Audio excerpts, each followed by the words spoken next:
The wheel of time turns and ages come and pass, leaving memories that become legend. Legend fades to myth, and even myth is long forgotten when the age that gave it birth comes again. In one age, called the third age by some, an age yet to come, an age long past. A wind rose in the Black Hills. The wind was not the beginning. There are neither beginnings nor endings to the turning of the wheel of time, but it was a beginning. Born in the low heights of those rolling hills, it blew north. Down through water-carved valleys, it howled through home and hearth of the folk of Three Forks. It raced into the borderland kingdom of Saldaea, buffeting and biting at the garb of the curious group on the road. 7 mismatched souls, no two alike, stood eyeing each other with uncertainty and recognition in their eyes, drawn together like so many threads in the pattern, for reasons they cannot yet know. This is their story.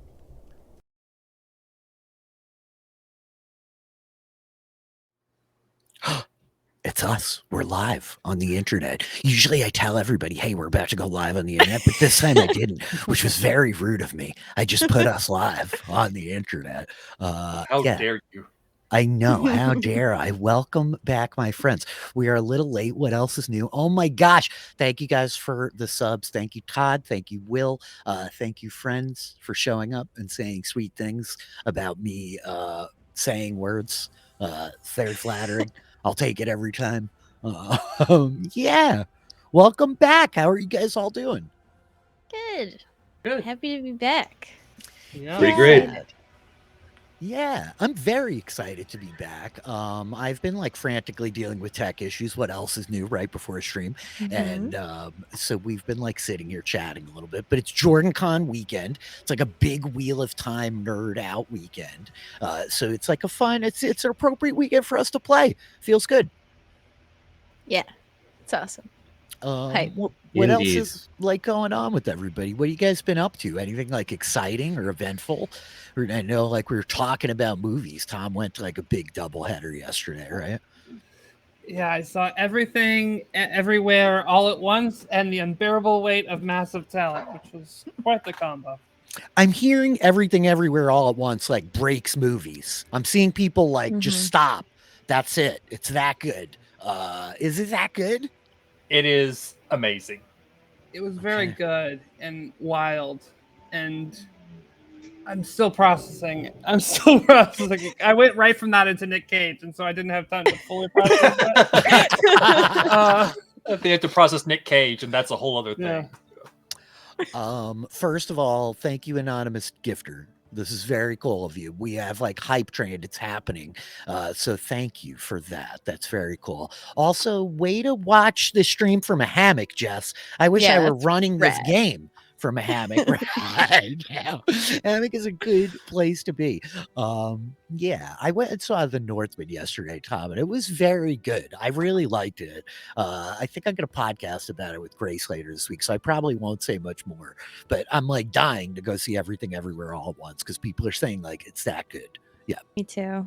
Yeah, those are my top 3 movies of the year so far, for sure. Like within the last couple of weeks, Everything Everywhere All at Once is my favorite. Then Unbearable Weight of Massive Talent, and then The Northman. It's all Yeah, all 3 of them are excellent movies. I would highly recommend. So, I'm like already like all fired up for Doctor Strange is like next week, right? Which is wild to me that it's already here, and I'm like so stupidly excited for Doctor Strange. Like I don't know that it gets cooler than Doctor Strange in Marvel Comics. Like if you actually read comics, right, Todd? Like these things were wild, especially back in the 70s. They're so weird and like arcane and esoteric. I love Doctor Strange, man.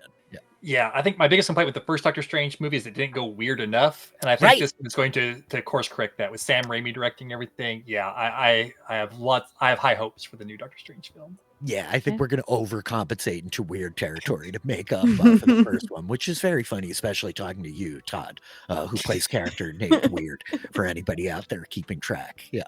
Yeah, there it is. So yeah, It's Sunday night. We played like 3 weeks ago. That was like a million years, right? Does anybody even like remember anything? This is Threads in the Pattern. It's our Wheel of Time role-playing game show.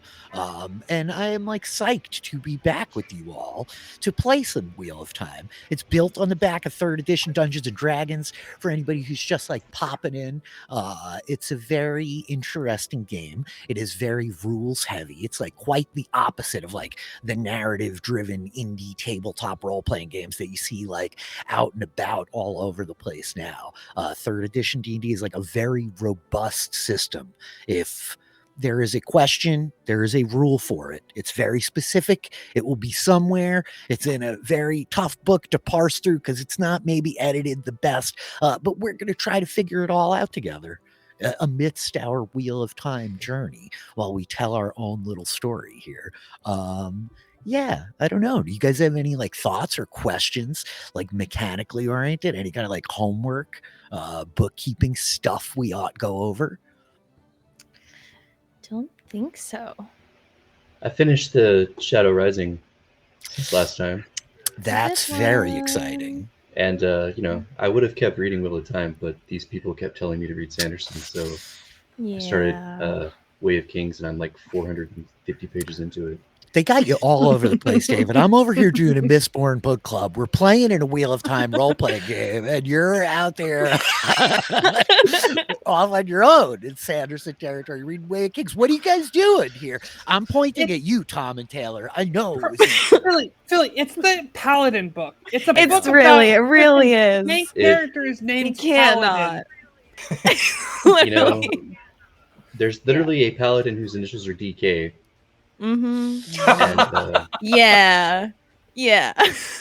he's Wow. pretty cool. For those maybe less familiar with David, he is the paladin extraordinaire. He is the champion of paladins in the Dungeons & Dragons landscape. Certainly in our group, we all play together over at post-show recaps. Should you wish to go check them out, they're a really great podcasting network that we all met through talking about film and TV and literature and all this kind of stuff.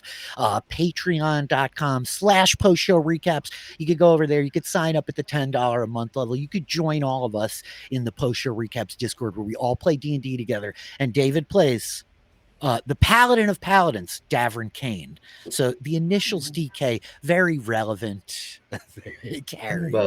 About Paladin of Paladins, I mean, I said it. Yeah, I said it so you don't have to. Don't worry about it. Yeah.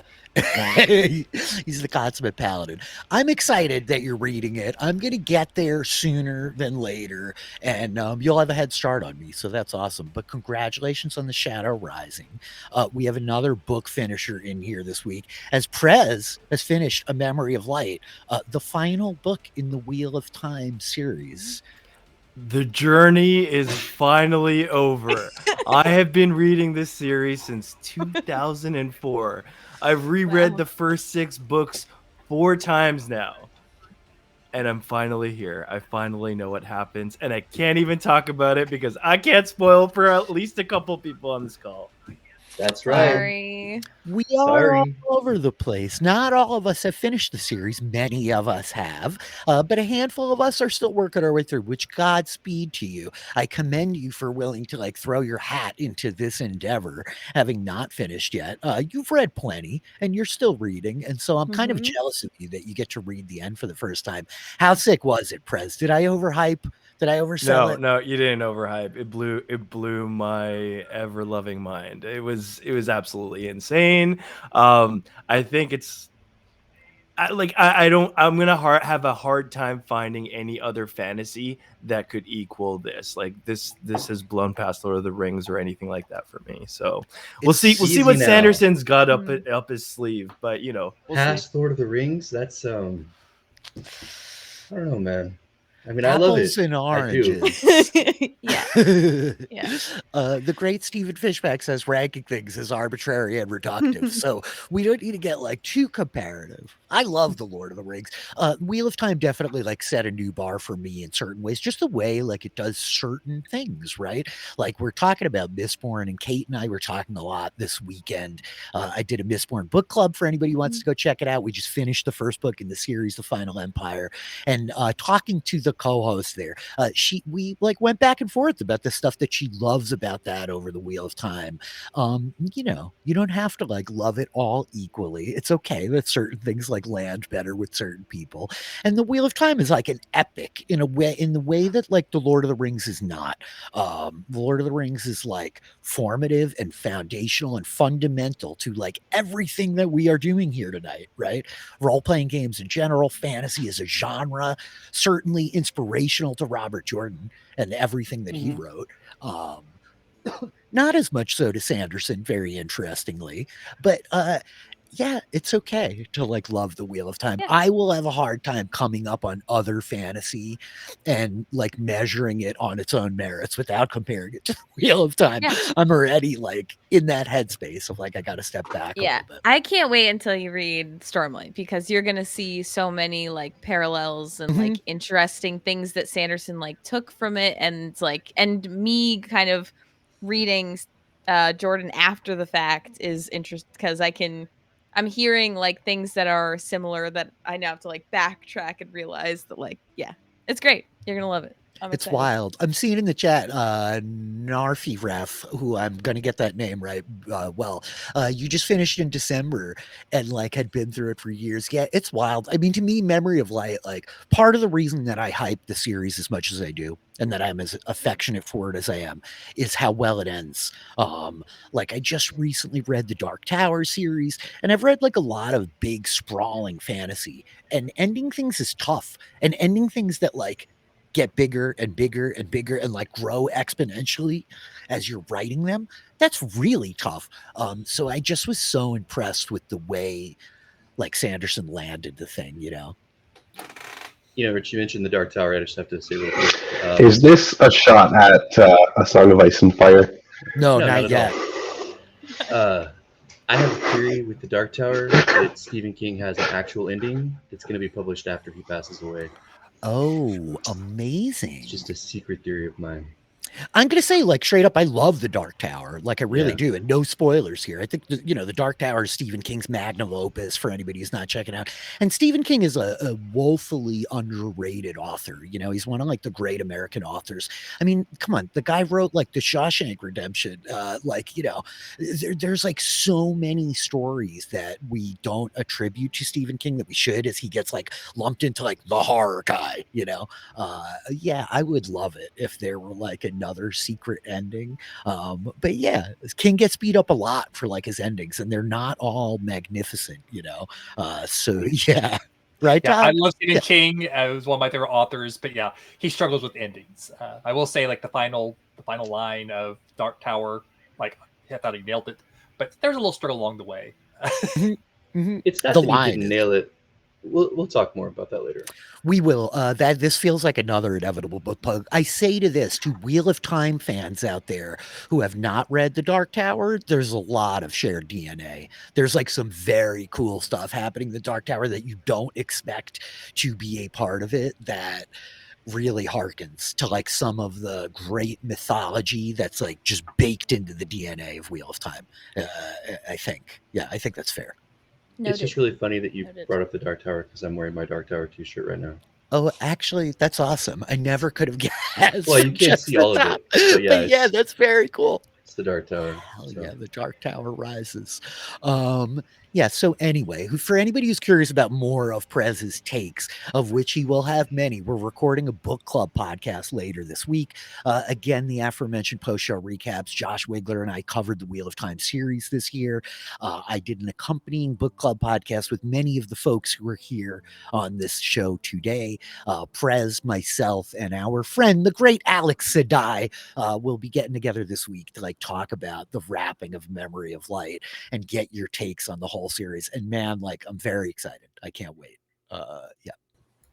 Yeah, I'm gonna have to make sure all my notes are ready because oof, is there a lot to parse through. Thank you very much for the bits, E. Edwards. Thank you. Really. I appreciate it. I think I know who you are. I do, but I appreciate it. That is fascinating. I've never heard Stephen King commenting on the Wheel of Time in R4F, and now, like, that's the first thing I'm going to look for when I'm done today.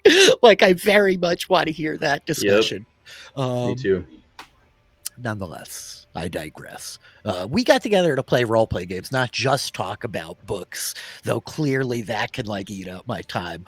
We don't have any kind of, like, homework, bookkeeping, housekeeping questions. We all feel pretty good? Yeah. We are ready. That sounded serious. I'm not going to tell Naharikis would know. For anybody curious about our cast and our characters, you could check out episode 1. It's up on YouTube. There's a link right here. If you scroll down, just look for DM Philly on YouTube. It is there. Mm-hmm. Oh, this Rich. Is our, yes. Can we get a Saldaea? Saldaea. There we go. You know, I'm going to say a lot tonight. So, I suppose that without further ado, we should pick back up. So I think that as the camera opens, sweeping down with the wind off of the Black Hills, rolling from the Southlands and the northern reaches of Andor up into the southern borders of Saldaea as it crosses the Arenal. It sweeps down into a farmstead, a lonely place sitting amidst the hills with sheep pastures surrounding it. A group of individuals butcher a massive bear out in the open fields by a nearby barn. A 2-story farmhouse stands in the distance, chickens tussling the fresh spring grass springing forth from the kind of bleak brown landscape as winter releases its icy grasp on this borderland kingdom in the north.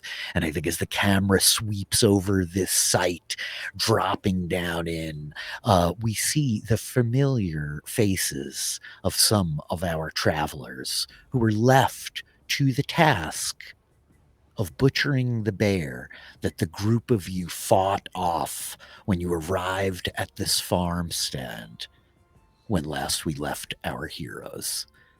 And so I think that, as I recall, Callum, Bren, a lot of you had remained outside to assist in the butchering of the bear. And I believe at the exact moment of our parting, Callum, you had kind of stood to stretch for a moment when a voice caught through the back of your mind as you considered releasing your hold on the power, the slick, oily taint of sardine flowing through you, overwhelming you for these last hours as you have held desperately to its grasp. I think that the camera lingers on your face. What do we see as we come to let rest on you, Callum? Just to remind us what you look like. Yeah, so Callum is like young, late teens. He is slender, light brown hair, relatively good looking, but he has a scar running down across his eye from a cave-in that he was in whenever he worked as a miner.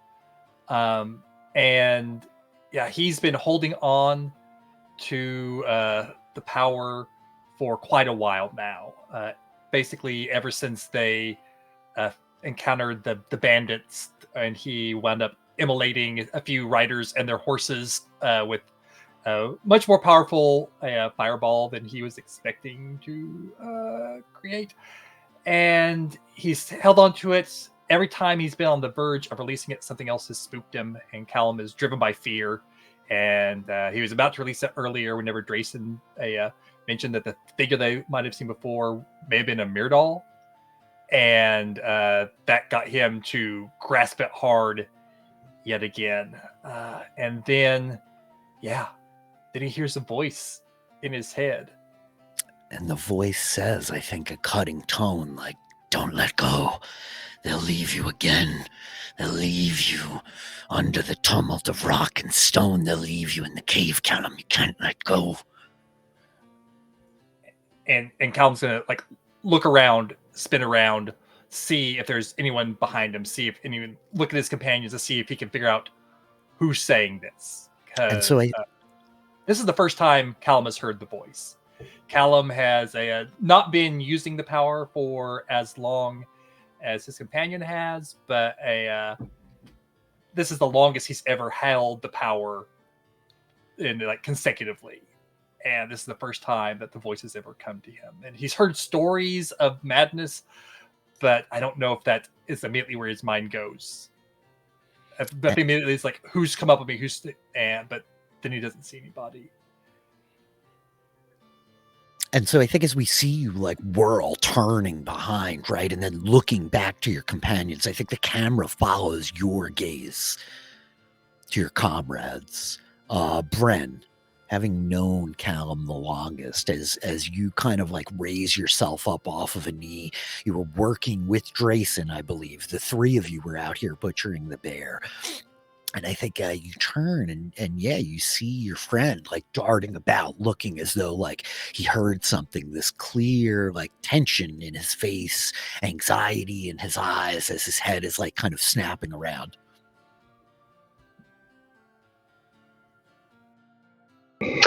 Yeah, Bren's a bit concerned by this odd reaction to apparently nothing. I think he turns to him and says, Callum, you all right there? You look a bit startled.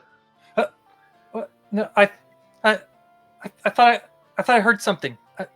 Did you hear anything? Anything? This bear is kind of making weird noises as we're cutting it, but other than that, it's nothing unexpected. I think I'm just tired. Maybe it's been a day, you know. It has. It's been, and I think like the exhaustion is. You could say that exhaustion is really setting in for Callum right now. Just like the holding on to the power for this long, I think is definitely taking its toll. I think his knees kind of start to give out, and he kind of like plops the ground a little bit, just kind of. And I think I think Bren is right there to assist them. Yeah, I think he finally releases the power because he can't. The taint and everything, like he's been struggling to keep it under control, and it's starting to slip from his grasp, the control. And as scared as he is not to be able to do anything, he's more scared of what would happen if he loses control, and so he releases it. Okay. And so I think as you feel this like volcanic torrent of strength slide through your fingers, Bren.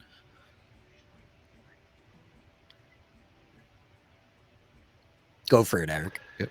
Yeah, I think Bren can sense that. Mm-hmm. You absolutely can. Basically, like when you're within like 15 feet of each other, right? Yeah. Okay. So I think Bren knows how long Callum's been holding it and what kind of a toll that takes. So he's a little concerned about him. I think he says to Drayson, Drayson, I think you said you didn't really need our help anyways. Do you mind if I take Callum inside? I think he needs to rest. Not at all. I can handle this. Okay. And so, Bren, you're gonna lead your and I think friend. Bren will lead Callum inside if he's willing. Yep. So I think as you're like helping your friend up off the ground and you start leading him towards the farmhouse, let me just check in. As Sarah and Naharik, the pair of you had gone inside, and Sarah, you had gone upstairs and met with this like injured traveler who was up there, and then taken Naharik to a bedroom privately where you kind of healed him in secret, right? Yes. And then I'm just double checking, but Renora, you were with the young boy Daniel outside. Yeah. Well, I think Renora went inside and was like with Daniel and the like couple and was kind of like, you know, reassuring them and like just trying to make everything chill. Okay, yeah. So I think that Renora, as you're like standing, you're kind of like crouched in this big kitchen, the large kitchen of this place. There's this very long, like rough hewn kind of wooden table, worn smooth over the top from like years of use. The scent of like soups and stews cooking, all manner of kind of like bunched herbs. There's baskets, right? Like wicker baskets of like last year's stores, potatoes and onions kind of like run low over in the corner on like shelves near like a larder. And I think that the boy Daniel like sits at one of the chairs looking even smaller than he is, a young like teenager, you know, 6-7 years younger than Callum to an extent, right? At the early age of his adolescence, on the edge of his boyhood, one might say. But he looks very small. His clothes like hanging kind of loose on him, covered in mud from like the night running bit through the rain. And so you're in here with the wife of this pair of farmers. And I think that she like turns kind of looking to you. Her name is Calla Embier. And she's just like, the boy seems quite troubled.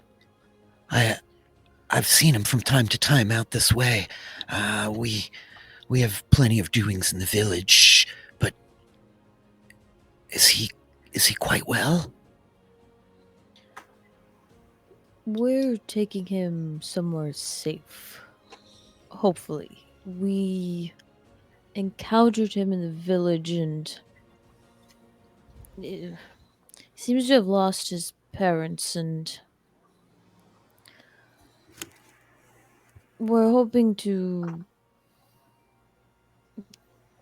find him a place where he can be safe from those who might wish him harm. All respect, Mistress Ogier, but are there those who wish him harm? I mean, I don't wish to overspeak, but well, his parents have been gone some time, and if you need someplace he could be, you could leave him with us. If that is his wish, but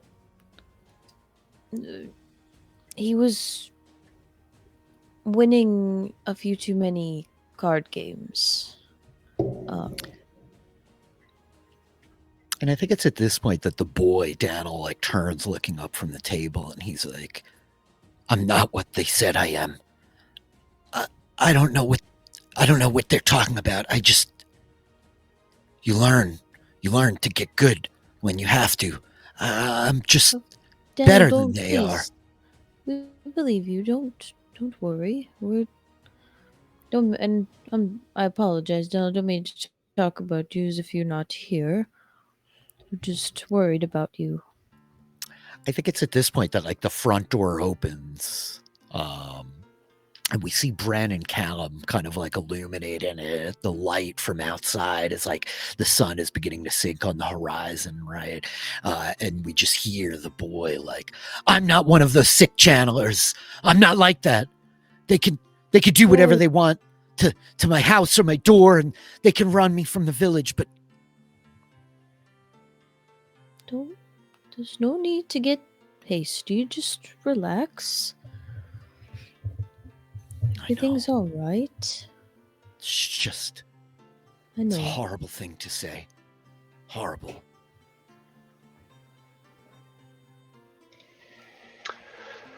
I've heard much worse.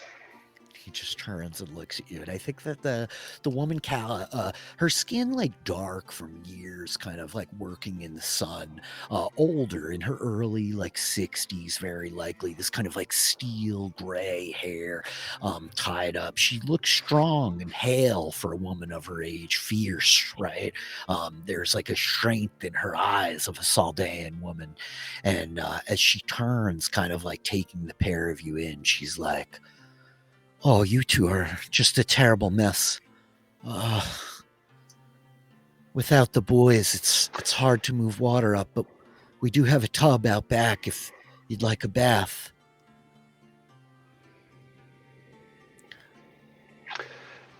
Callum, what do you want? Do you want to go lie down, or do you want to go out and wash up?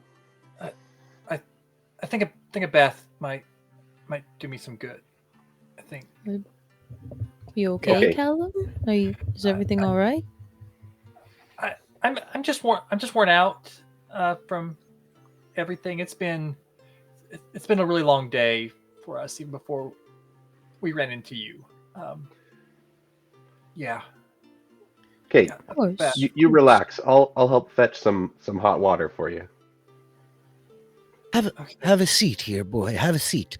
I think that Calla brings you over towards the table, pulling a chair out, and she's like, Callum, did you say?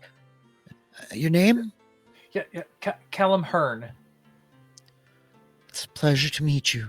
I'm Calla Ambier. My husband, Nori, you met him outside. How old are you, boy? You look my son's age.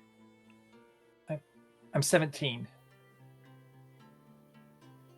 Do you have another set of clothes in that pack? Yeah. I have some that might fit if you need a change.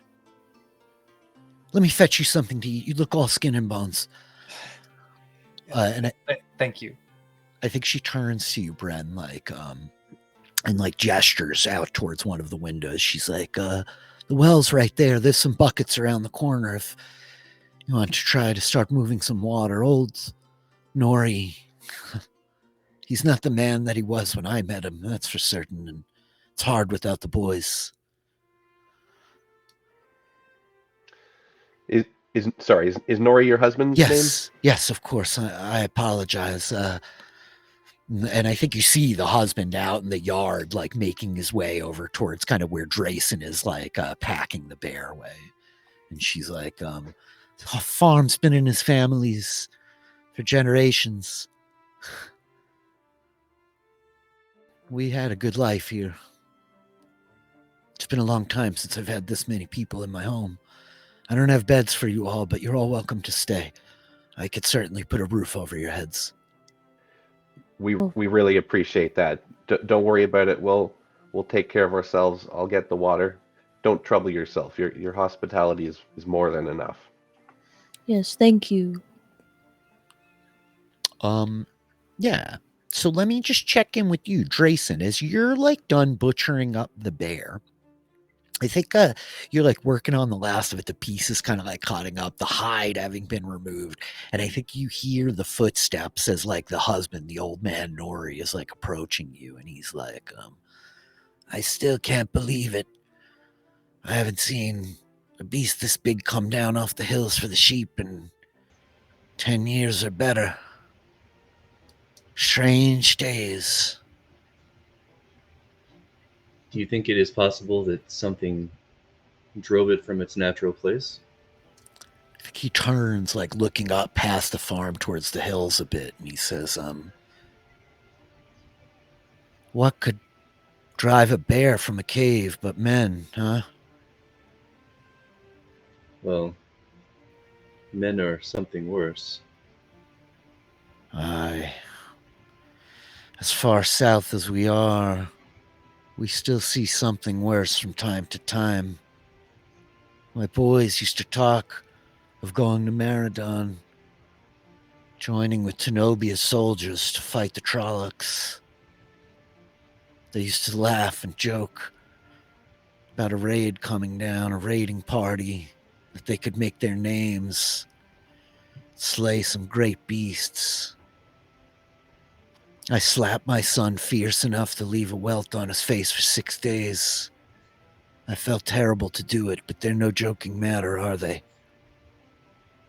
No. No, they are not. You seem a good man, borderlander. I think he eyes the hair growing in around the edges of your Shinar and Topknot. And he says, good Borderlander. There's dangerous times about, sir. Bandits, more than I've ever seen in these hills. And too close for comfort. My sons were killed not long ago. There may well be some lurking up in the hills, hunting, sleeping in caves such as a bear might. Trollocs, they're like, occasionally they get down this far south, but it's an unlikely thing. I am sorry to hear of your loss, sir. Were those responsible ever located? I think his eyes like linger on the house a little bit. And I think that you can see like the tears kind of like welling up in them a little bit. And he nods. Aye. They were. A good man. Better lord than the one that I owe mine allegiance to. He made right what happened to them. And he suffered pain for it, but he made it right in the end.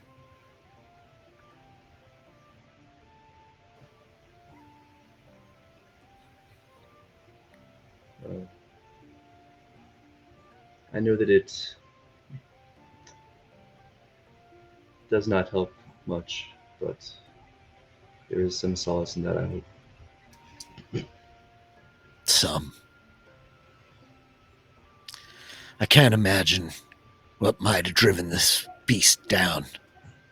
The winter's been hard.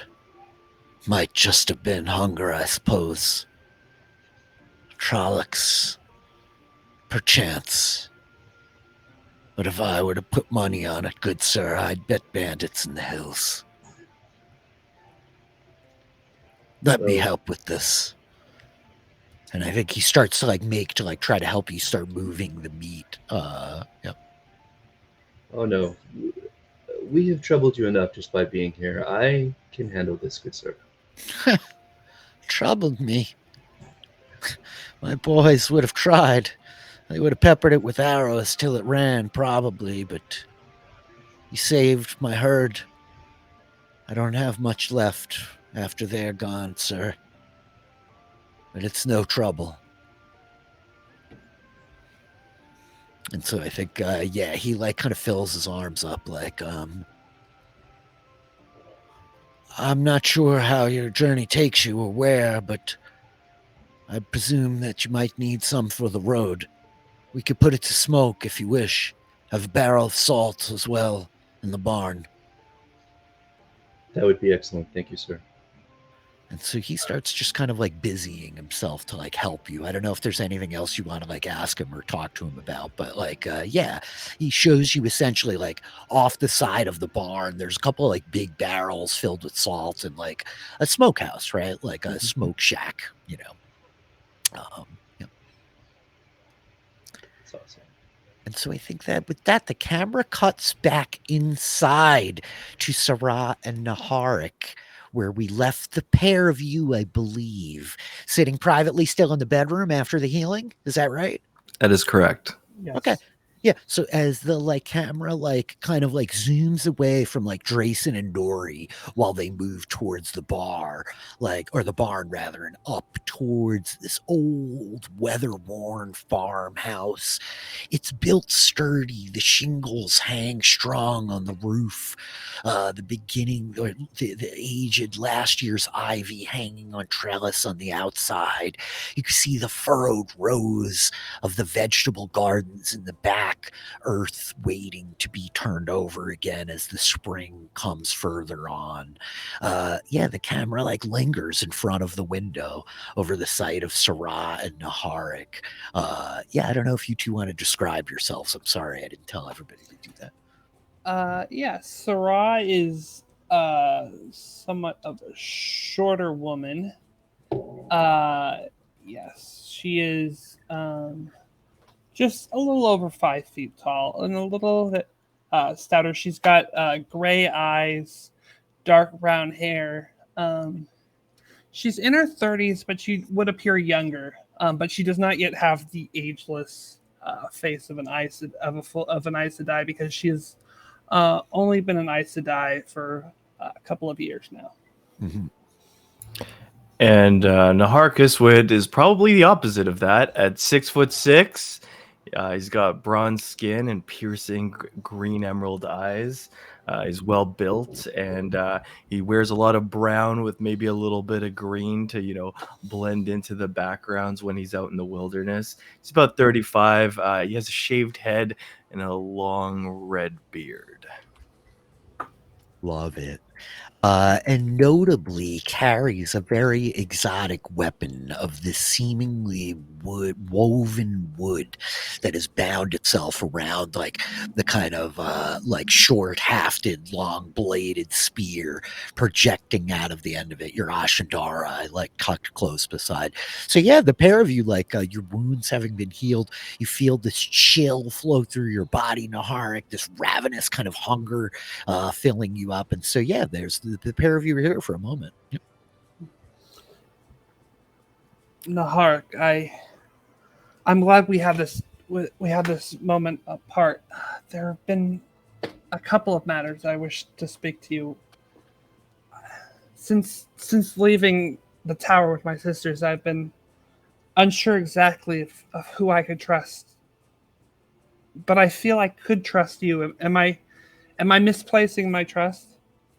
No, you can trust me. And Renora, you can trust her too. I sense that the ogre I could trust it. I could trust to an extent. Unfortunately, there are certain things I fear she might not be willing to do that perhaps you would be. What are these things? Nahar, we are now traveling in the company of at least 2, and I suspect 3 men who can channel the one power. Are you aware? Are you aware of what happens when a man can channel the one power?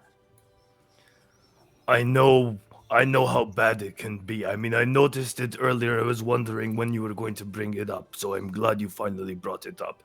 But usually they should go to the Blight and attack the Shadow. Perhaps. Unfortunately, with men who can channel the one power, accounts are all the same. Eventually, they will go mad and present a danger to this world. I don't want that to happen. I promised those men that I intended them no harm, and I mean to keep that promise. I intend to safely escort them to Meridon, where I believe we can meet up with some of my sisters and safely gentle the boys. Cut them off from the one power so they do not go mad and hurt people. Yes, this makes a lot of sense to me. I mean, usually I would say just send them up to the Blight, but you know what? If we go to Meridon, it's close to the Blight. So if we cannot gentle them, we drive them to the Blight, they go attack the Shadow, go explode over there. That would possibly be an option. We could consider. But the other reason I needed to speak to you is it is possible as we are traveling that we do not make it all the way to Meridon before the madness overtakes them. Again, my intention is to get them safely to Meridon so we can gentle them properly. However, if we see signs that the madness is overcoming them, I do not have the means to gentle them myself at the moment, so it may be necessary for you to step in. What are you asking of me? Do you want me to? Murder them? I ask you, is it murder if you were protecting yourself and the world? Perhaps not. Perhaps not. I have to think on this. But listen, Aes Sedai, I will swear to help protect you against those two men. And honestly, I think that we can talk to Renora about this. But I understand hesitations happen. You don't know Renora. Maybe you spend more time with her, you gain her trust, she gains yours. Maybe we figure something out. But 3 are better than 2. I agree 3 are better than 2, and I trust the Ogier not to turn on us. I worry that she might not be able to do what is necessary when it comes to those men who would not necessarily be outwardly attacking her. Ogier are wise. Ogier are strong. Ogier are fierce. But I will trust your judgment on this. I will not speak of this until you are okay with it. But I ask you, give her a shot. I have been traveling with Renora for a little bit, and I have known her for a very long time. She might surprise you. I promise you that I will consider your words. Very well. Thank you so much for this healing, but it has left me famished. I have a question for you. Yes? Have you ever eaten bear?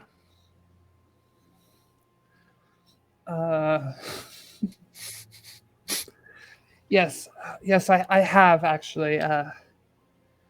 There have been some hard times in my past, and sometimes it was necessary to eat some unexpected things. Why hard? What is wrong with eating the bear? He is nature animal. We eat just like a deer, just like a rabbit. You eat when you have to eat, as long as you can kill. And I am good at killing. I respect that mentality, Nahark. Let us see if they're done preparing the bear and see if there is food for you. You were right. The healing does take a lot out of you, so you should make sure to replenish your strength. I'm sure there's plenty of meat to be eaten. I don't like the fat. There's too much fat in bear. I get rid of the fat, maybe like lean muscle. Muscle is delicious. I will admit I'm not an expert on bear meat, Naharik, but that sounds, perhaps I should try that. Yeah, the farmer's wife probably knows how to cook it. Let us go down and see what they are doing. Yes, let us go down. And so the pair of you step out, making your way down this hallway of the upper floor of the farmhouse. You've noted that there are 4 bedrooms up here. The man, Tim, as he went by, in one of them. The pair of you in this other one in the back. The couple's bedroom at the end of the hall. So the pair of you make your way to the stairs and start coming down. And yeah, Callum, Renora, as you two are downstairs, you hear the sounds, and then you see Sarah and Naharik making their way down from upstairs. The boy Daniel sitting at the table with Callum. Mother Kala is making her way around the kitchen, kind of pouring out bowls of stew for Daniel and for Callum. There's a flagon of mead on the table, water boiling. And she's like, oh, good. Are you quite well?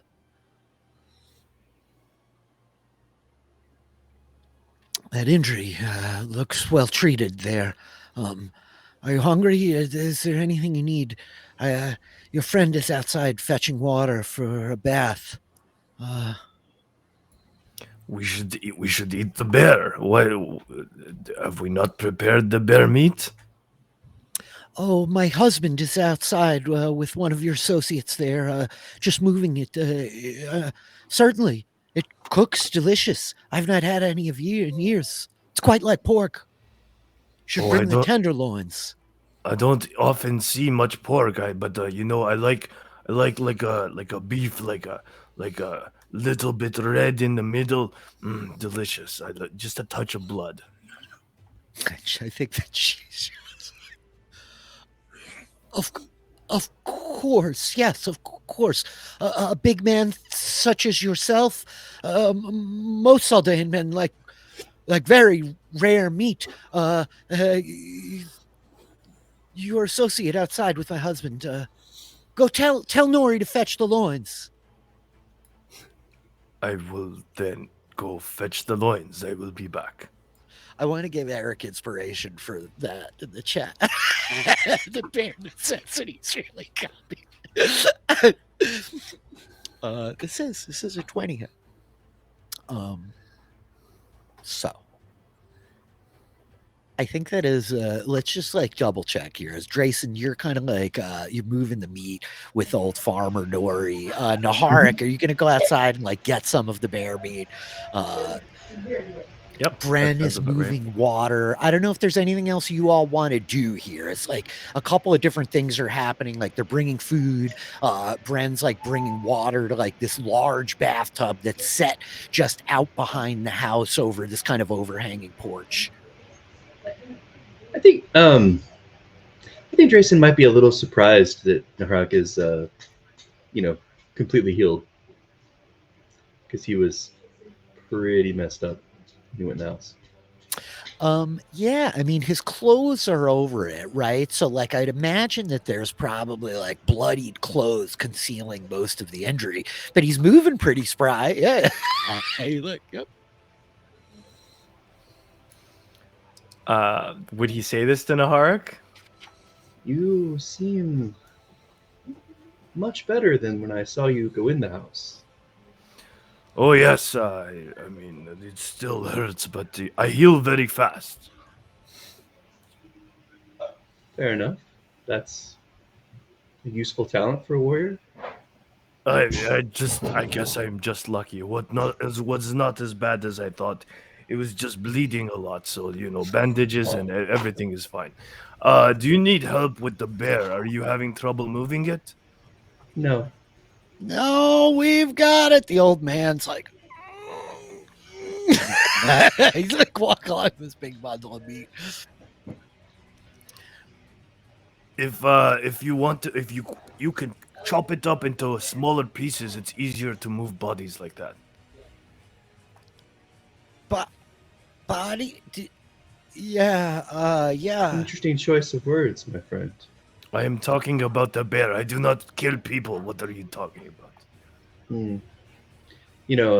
Master Nori here told me that there's possibly bandits in the hills.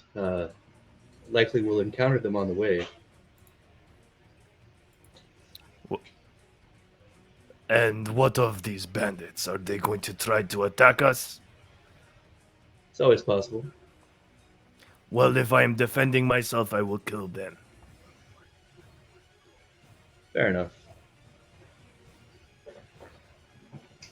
But for now, we should eat. The bear meat is getting stale. It's so with that, I think that as the group of you are kind of like gathered in the kitchen, like eventually like the meat is like moved around outside. Bren, you're like moving water for a bit. The tub's not like that huge, right? The well's not that far from it either. After like a couple of passes with the buckets, like you've got it pretty well fired up. And I think that as like Naharik and Drayson and Nori are making their way in with the meat, like Kala is like very like in the midst of it, kind of like taking steaks, laying them out on like this big wooden platter, like putting them onto like a spit over the fire, like lancing the spit through this tenderloin to get it start roasting. Like she's stoking up the fire, and I think she turns to Nori like, these people, they need a hot bath. Get a fire burning outside underneath the bath for them.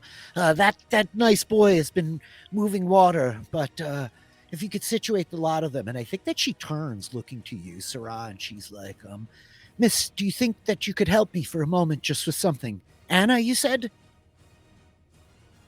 Yes, that is what I said. Yes, you may refer to me as Anna. What do you need?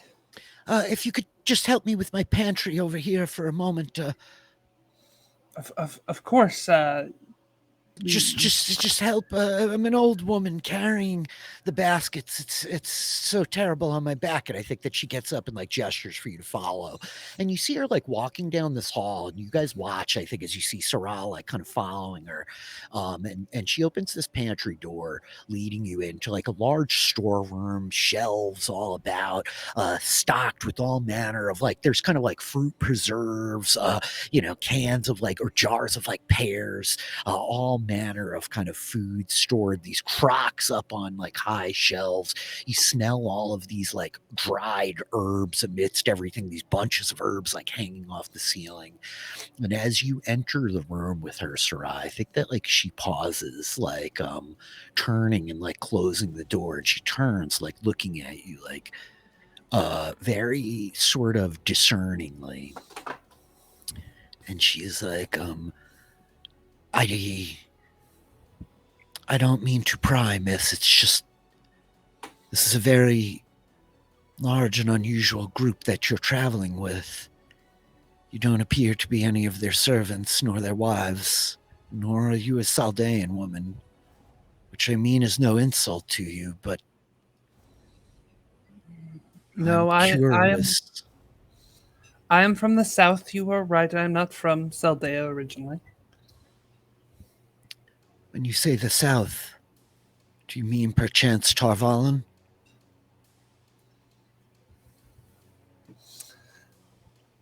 I think Sarah is going to pause for a moment here as she considers this woman, trying to see, is the woman was the woman really like seem like her back is a problem? Is she really as sort of feeble as she seems, or no? You don't even have to roll. She's like pretty strong, capable. And I think Sarah like very quickly gets the impression like she pulled you aside to get you away from everybody else, not because she actually needed any help. Yes. Yes, I think you have guessed true. I am from Tarvalon. I am a sister of the White Tower. I'm here on urgent business. Oh. I ask only, a sister, you say? My word, Aes Sedai, I am sorry, I did not expect, but I should have known better. It's unusual to see so many of you so often. One of your sisters was here 10 days ago. My daughter left with her for the Southlands, for Tarvalon. Would you tell me which was the name? What was the name the sister used? Juhara Basashin.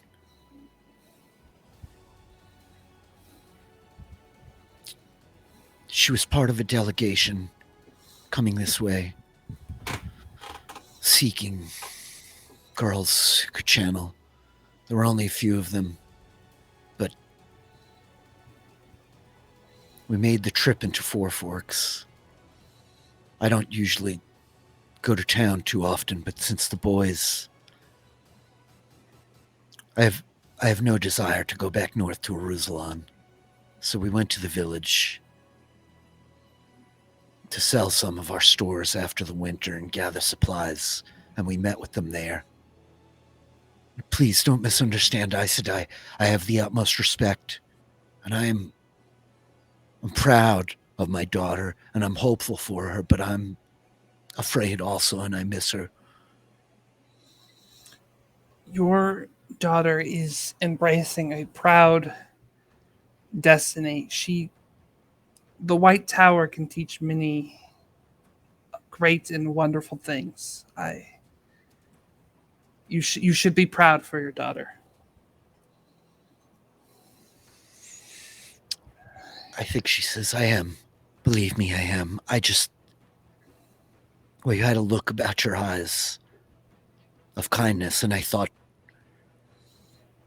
just thought to ask that if you were to travel through parts that way again, that you would ask of her.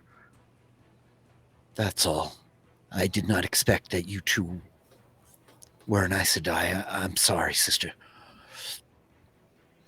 I understand. What was your daughter's name? Perhaps I could ask. Nyrella? Nyrella Embir. I just want her to know, no matter what life will bring to her next, that her parents miss her, and she will always have a place here at her farm, at her home. It's been hard this last year, and we've lost a lot, and it all just happened very quickly. I wasn't prepared for her to go. The wheel weaves as the wheel wills, and sometimes you just must trust in the light and in the plan of the pattern. The creator watch over her then. I think she nods. She's like starts then turning, filling a little basket up with a couple of things. I think she pours some mushrooms in and grabs some garlic and kind of hands it back over to you. Thank you. Thank you, Aes Sedai. I'm deeply honored to have you in our house. And if there's anything you need, please don't hesitate to ask. Well, I would ask that you do not spread of course the word that I am from the White Tower. I would ask that you keep this a secret between the two of us. Of course. Meanwhile, I think as the rest of you are in the kitchen, you hear from upstairs the sound of footsteps, and then I think you hear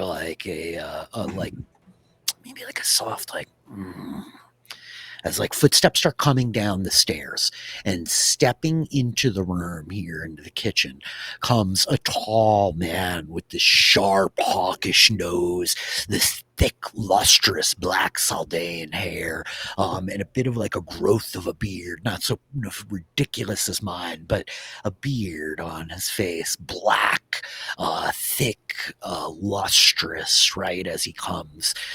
He's wearing noble clothes as he makes his way down the stairs. And as Naharik, as you lay eyes on him, he looks much more sophisticated and regal than he did laying in the bed with the sheets tucked up over him. He has high riding boots over his knees, these black pants, a satin kind of black coat on over a white shirt. He wears no weapons or anything like that openly, but there's finery about his clothes, right? Some silver trim about the sleeves, fine stitch work. And I think that he pauses as he's almost at the bottom stair, my, I did not realize such a group had arrived. And I think he nods to you once, Naharik, looking over the rest of you welcome. The Embirs are kind farmers and homesteaders to allow so many guests. We are going to eat bear. Do you want to come eat bear with us? I don't see how I could turn you down, I think. It is good meat. Once you get the fat out of the way, it is good. It is delicious. It just, you do get that little bit of spice and onion and garlic, and it's delicious. I think he nods. Indeed, oft overlooked. I have not had much chance to partake, but it sounds as though you know your way, explorer. And I think he turns, seeing you, Renora, unable to avoid seeing you, as you are massive and take up an incredible room. And I think he would nod to you, welcome, Ogier. I did not expect this at all. Hello, I'm Renora. Call me Timothy. Well, there it is then. And I think there's like a moment as he like looks across the room and like you guys hear the footsteps from the back as like Kala and Anna come out with carrying like this basket of additional things. And I think, yeah, dinner is cooked. A fire is stoked under the bath in the back. Callum, if you would wish to like go and soak, I think some hours pass. I don't know if any of you are like secreting off for any like side conversations, but if not, it's probably like an hour or two as like bear flesh cooks on a spit over the fireplace. Like baths are available to all of you. Yeah, you guys tell me what happens here. I think Renora is definitely like checking in on like Naharik and Drayson after that really harrowing bear fight. Like probably like approaching Naharik first. Yeah, like crouching in the space and like making her way over to like try and like sit next to him, but it's like probably uncomfortable and just like really close. Are you okay? Didn't look good there for a minute. Naharik like kind of like tries to like get as close to her ear as possible. It is good. I will tell you later. I feel much better. Do not worry. Oh, good. I'm glad to hear that. Yeah, we should go for a walk maybe later on. But first we need to eat. I'm so starving. I'm also hungry. I need to stretch a little bit at some point. So you come find me after you eat if you're so hungry. I will be sitting next to you. It will not be hard to find me. Great. Yeah, I'm not that hard to find either. It's very funny. It's very good. Sarah, who can very much hear the loud Ogier voice, says, "No, neither of you are very hard to find at all. At all." No. Well, when I don't want to be found, it is hard to find me. Most of the time. Truly. And so food is prepared. Callum, you gonna bathe? You gonna go get in a hot bath? Yeah, I think through all of this, Callum's just been kind of sitting at the table, like 1,000-yard stare, just kind of like if food's placed in front of him, he will eat, but he's not trying to engage in any conversation. He's not really like.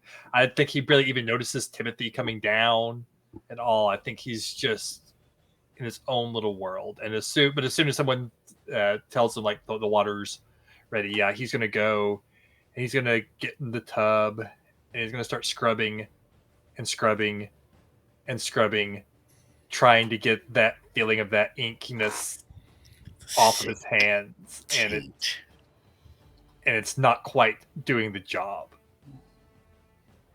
And I think he will stay in the tub until someone comes to check in on him.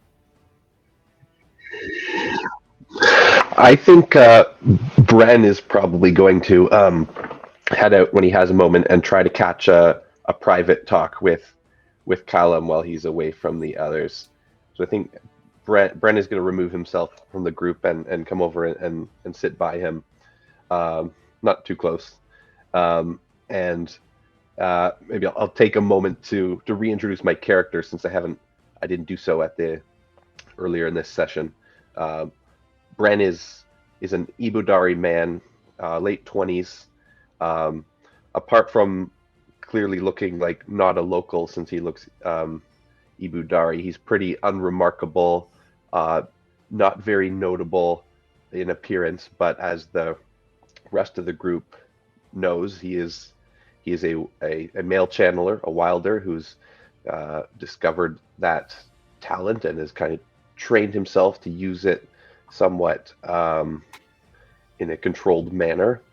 And so he'll sit down in the same room as Callum and ask him, so Callum, you all right? You very suddenly took a turn there. You looked uncomfortable when we were with the bear. Was it too much blood? Is that the problem? No. I mean, we hunted all the time. I grew up. that doesn't bother me. It's just, Bryn, have you ever held onto it as long as I did today? Because I didn't let go from the moment those bandits ambushed us until I said, and have you for that long? Rich, how long was that? Was a period of like almost 6 hours for sure, right? You guys like fought early, you traveled for like a couple of hours across like the countryside, right? It was about 6 hours, not like a full 8, you know. Okay, so I think Bren responds, probably not that long, no. Maybe close a couple times, but no, not that long. You know, the feeling you get, like it's like there's the joy of it, the power and the life, but there's also that darkness. And I think the darkness for that long, I started to lose control at the end, and I don't want to go crazy, Bryn. I don't want to go crazy. They said I'm going to go crazy, and we have the Aes Sedai with us now. She said she doesn't want to hurt us, but I don't think they'll stop her from hurting us if I go crazy. And Callum, you're not crazy. Trust me. You're the same as you've always been. The only difference is we're under stress right now. Things are getting intense. There's an Aes Sedai traveling with us. Don't let the pressure get to you. It's going to be okay. Okay. Yeah, that's it. It's just pressure. You're right. It's just the bandits and what I did to them, and that Murdahl. I think it's just it was a lot. It's a lot for me. But yeah, no, you're right. Just stress. I'm just exhausted. I'm not used to any of this. Yeah. It was a lot for all of us. It was a lot for me too. But we got to keep our heads. Let's get a good night's sleep. And I don't know what we're going to do tomorrow. We need to think about this. Traveling with an Aes Sedai, that is not what I had in mind. I don't trust her. Yeah. No. But I don't see what choice we have at the moment. What are we going to do? Run? She'll come after us. I don't see another option here right now. So better the devil we know in front of us than the devil we know chasing us, I guess. I mean, they say they can't lie, right? And that's what Drayson said. She's been a little elusive with some of her answers, but she has said she doesn't mean to harm us. Yeah. So should we ask her that every day, just to make sure? Just every morning. So I said, do you mean to hurt us? I mean, is that overkill, or I don't know. Yeah, might be overkill, but I like the way you're thinking. Yeah. I'll follow your lead, Bryn. Whatever. If you think it's best to run, I'll run. If you think it's best to stay with her, I'll stay with her. I trust you to make the decisions. I trust your judgment. I don't. I never really had been far from home before all of this happened, and I'm glad I found you, Bryn, or you found me, at least. I'm glad too. And I'm glad we have Drayson with us. I feel a bit better knowing that I don't think he would let the Aes Sedai do anything to us. I hope not. And I think with that, Callum will. His mind's been distracted. He's not feeling like the oiliness on his skin anymore. The conversation with Bryn has kind of gotten him out of his head a little bit, and he will get out of the tub. As you like pull yourself out, like towel, like kind of left hanging, a rough piece of cloth. By these farmers' accounts, like you start pulling yourself up out of the tub, drying yourself. And I think that, yeah, we cut back inside as like dinner is kind of finishing up. All of you are able to like eat your fill of bear Naharic and all manner of roasted vegetables, of potatoes and tubers and etceteras, like heavy roasted garlic with it, the mead, the water. It's all quite good. Yeah, and Tim, I think, like sits like watching all of you as you eat. He's very methodical and precise, Timothy, like, with his handkerchief cleaning his fingers of grease after like each bite of the bear meat. And I think that as like the dinner is kind of like winding down, he would take like a long draught of mead, kind of like eyeing all of you over the top of the cup as Callum and Bren are outside, right? And it's just the rest of you here talking for a moment. And I think that he's just like, so, Lady Anna says you mean to travel to Maradon. You are mercenaries? No. No. I told you earlier I was an explorer. Like, what, do you not remember? You did. Yes, you did. I wasn't sure if all of your company were explorers. Is that what you are then? I am I do an not- explorer. I do not fight for coin. Is that What something? do you fight for then, Shinoran? Glory? Oh, a man I can respect. If you'll And- forgive me. Oh, no, please. No, go ahead, good sir. Well, I am merely curious. You bear a sword on your back that seems a virgin blade, as though perhaps taken from the closet of one who has yet to wield it in battle. And yet the other seems quite notched.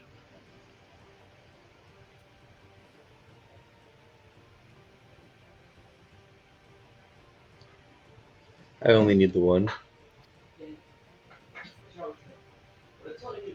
I understand. But it can't hurt to have an extra? Something like that. Do you all seek glory, explorers? Or just the swordsman? Glory is a word often tossed about that means different things to many people. I wonder if there's anything more glorious than helping the world in times of trouble. Well said. Trouble abounds these days, by my understanding. The word is this winter has been harder than most, with Trollocs coming from the north. Tenobia is pressed. Her general, Bashir, busy, fighting skirmishes here and there, hunting the patrols that sneak past. Is that what you seek to explore? The Blight border to the north? Seek to explore everything. Want to see. That I've only read about or heard about. I am a trifle curious how the Saldaeans defend their half of the border. Oh, quite fiercely, Shinoran, quite fiercely. Tenobia, I think he glances to Kala and Nori, the farmers, as they move about. And I think looking back to you, he says, She is not well loved by all her peoples. But Truly. she treats her soldiers well. It's the rest of the citizens that... How do you regard the queen?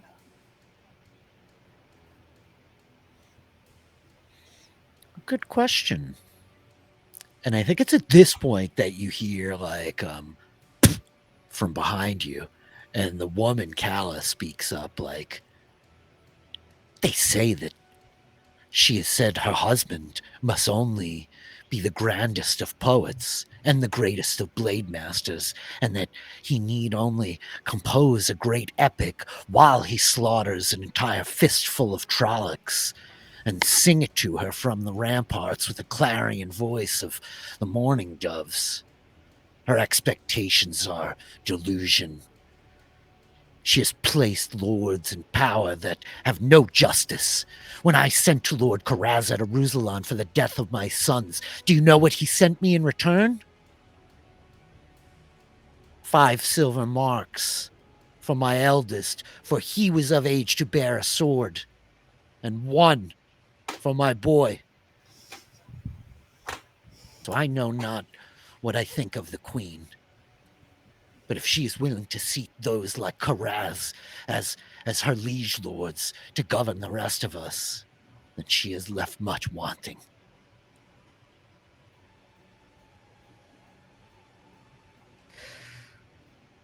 That's terrible. Lady Kala, I'm sorry.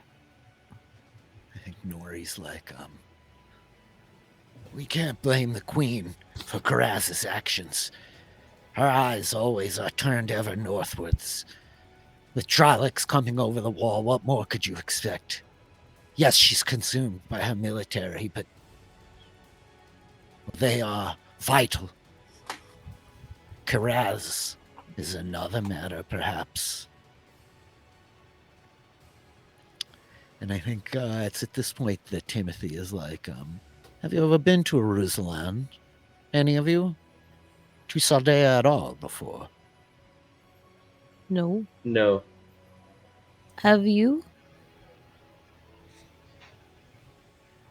I was born and raised here. Not so very far.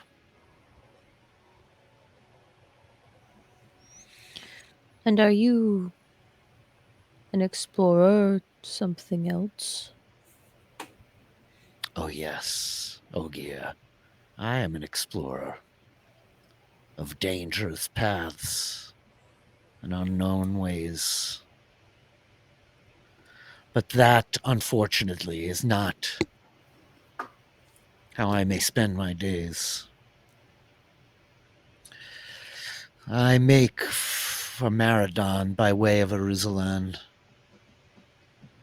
I know not when you will depart, but I'm awaiting some companions here. We will make our way when they arrive. You're welcome to join us, should you wish. We could always use swordsmen seeking glory and Ogier with long-handled axes. I don't see why not. I think Runor like looks around like casually. You've spoken of your companions before, and yet you remain rather vague about them. And who are your companions? Men, Saldaeans, loyal Saldaeans, good men. Loyal They to are... What'd you say? who? Loyal to who? To their liege lord. To the light, bladesman. As we should all be.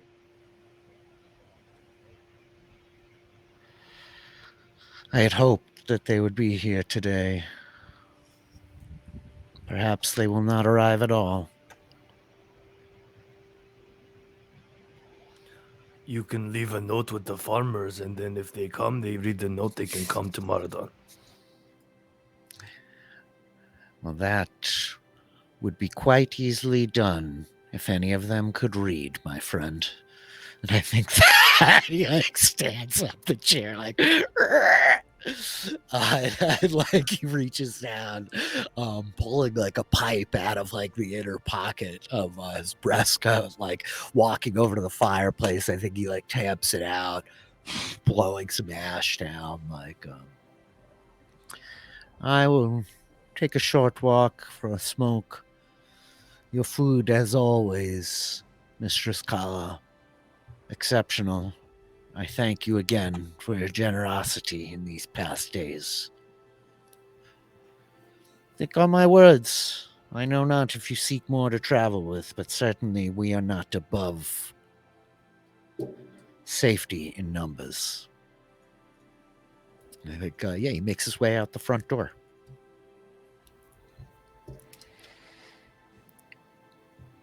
Well, I don't see why we shouldn't accompany him. He was I think it's a bad idea. I don't. He's telling us nothing. Do we really trust him? He was extremely vague about who his friends are and who. He only mentioned they were loyal to a liege lord. That gives us very little information because we do not know who their liege lord is or what. Really? I don't know. I think maybe he means they're loyal to him, which is also not necessarily comforting. He's a good man. I think Mr. Scala says, Nori, like, having, like, gone upstairs, and I think that she's just, like, Karaz sends me silver for the bodies of my sons. And Lord Timothy came here, and he gave their murderers what was due. They hunted them down, and he took an arrow in his side for the trouble of it. But he laid them low where they stood, and his men helped. He is a better man than our lord. And he goes to Karaz, to Aruzalon, to speak on behalf of my sons and countless others who have not been shown the honor or the justice due to them in the light for the lives that they lived. He's a good man. Seemed like a good man. And said he was loyal to the light, which is all anyone can ask, really. And I have to be completely honest, he might have been vague, but I don't know a lot about all of you either.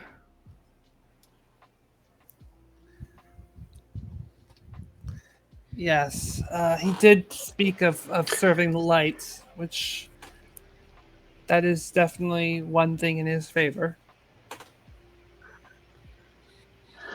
It is very easy. Words are just words. Yes. We fought to protect each other. Well, it seems that he has fought to protect these people. Give them some solace. I think that is worth a lot.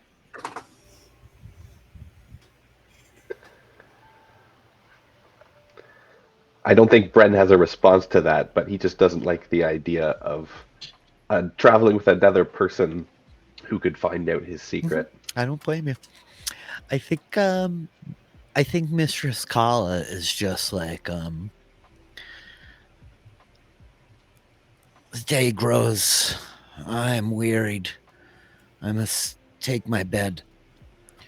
There are 3 rooms upstairs. I'm not certain of your arrangements, and I'm sorry, Mistress Ogier, but the beds will not support your Do not worry. I'll find a comfortable place to sit.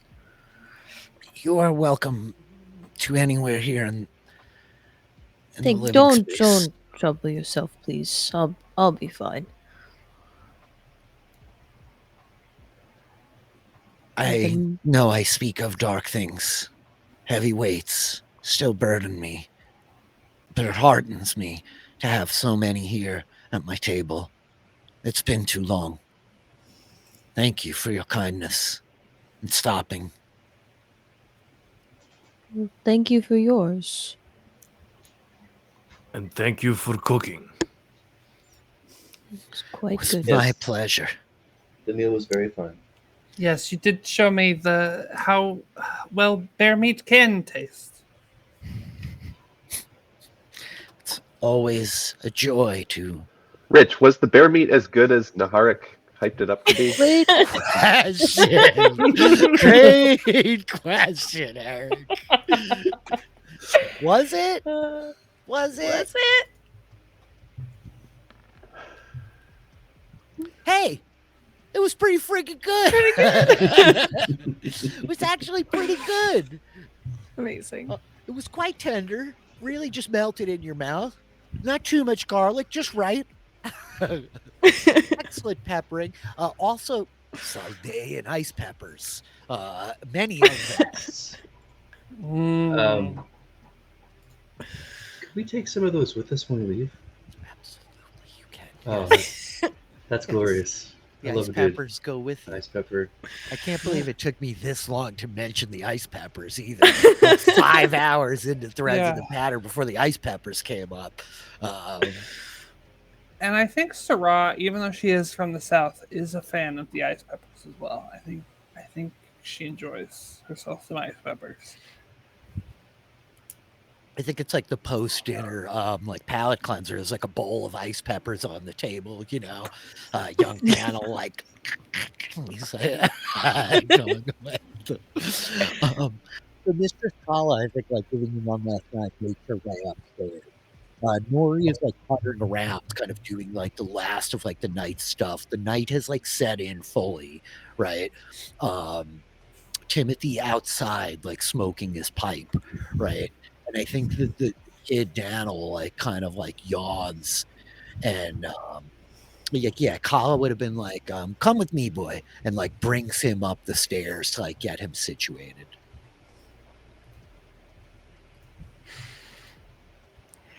Yeah, I think Renora like is gonna find a place, just kind of like somewhere to sit, and like, you know, leans her like hafted axe next to her. There's in case. 3 rooms. Somewhat. There's 3 rooms. Yeah, there's 3 extra rooms upstairs for you all to take. Yep.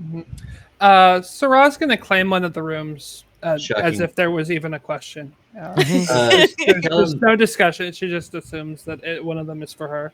Callan and Bren, why don't you guys take one of the rooms? And Naharak, since you were hurt, you take the other one. I'll sleep in the barn. That is okay. I could sleep on the floor. Renora, she sleep down here too. I'll sleep on the floor. No worry. You go upstairs. I want to make sure that Kissarai is okay. I want to tend to him before, so I'll be in the barn. It's fine. Very well. You do what you want to do. Okay. So as like the evening is like wearing down, like, yeah, you guys tell me, like, is everybody like gonna retire? You guys all pretty beat. Drayson, you want to go to the bar and take care of the horse? Yeah. Mm-hmm. Yeah, I think Sarah makes sure that she claims her room, and then once Callum and Bren are safely away, she's going to go out and see the horse as well, and offer to Drayson. I could perhaps help you with the horse, could relieve some of his exhaustion, if that would help. That would be very kind. And Sarah will set about helping aid the horse with some healing. Nice. You're gonna reinvigorate the horse. Yeah. So I see what the priorities are around here. Okay. Yeah, I don't know. I don't know if there's anything other than just the heal spell. Is there a different spell?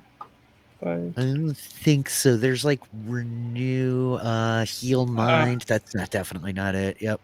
It would probably be renew, which I don't have actually. But yeah. So I'm just kind of vaguely saying that and like touching the horse. Drayson, I wanted to get your read on this Lord Timothy. Did you? I know that Renora spoke about trusting him right away. Was that your read as well?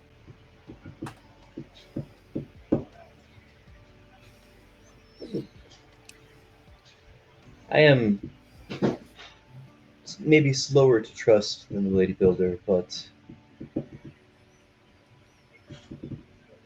if he aided these farmers, if he brought them justice, then that is something that I respect. And so long as Callum and Bren feel safe, I would not be opposed to having him travel with us. Though that opinion might change based on his friends. The last group we encountered was not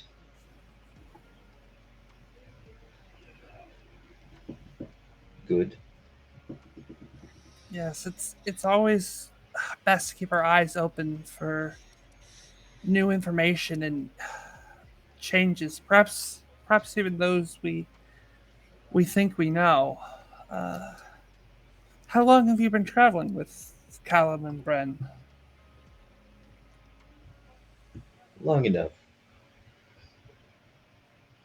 Yes, and have you much experience with men who can channel the one power? None whatsoever. But they're just men with abilities. We all have abilities. It's just a matter of understanding them and learning how to use them. I suppose it could seem that way. Um, you are you have spoken of seeking glory. Many men have sought glory fighting the Dark One, including Luztharen Telemon. Have you heard of that name?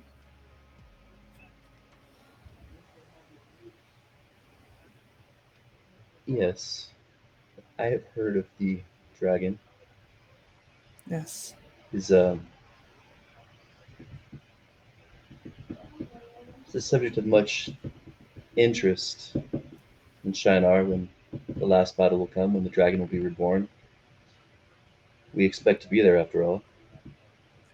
Yes, I imagine it would be a subject of interest. Just thousands of years ago, he fought the Dark One, sealed him away.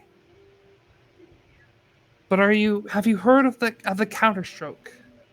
That after he was sealed away, the Dark One tainted the male half of the One Power.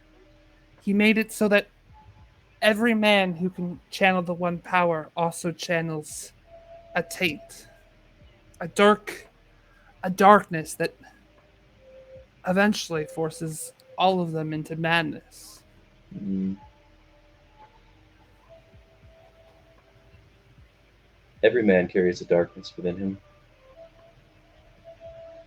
Perhaps that is true. Every But man. not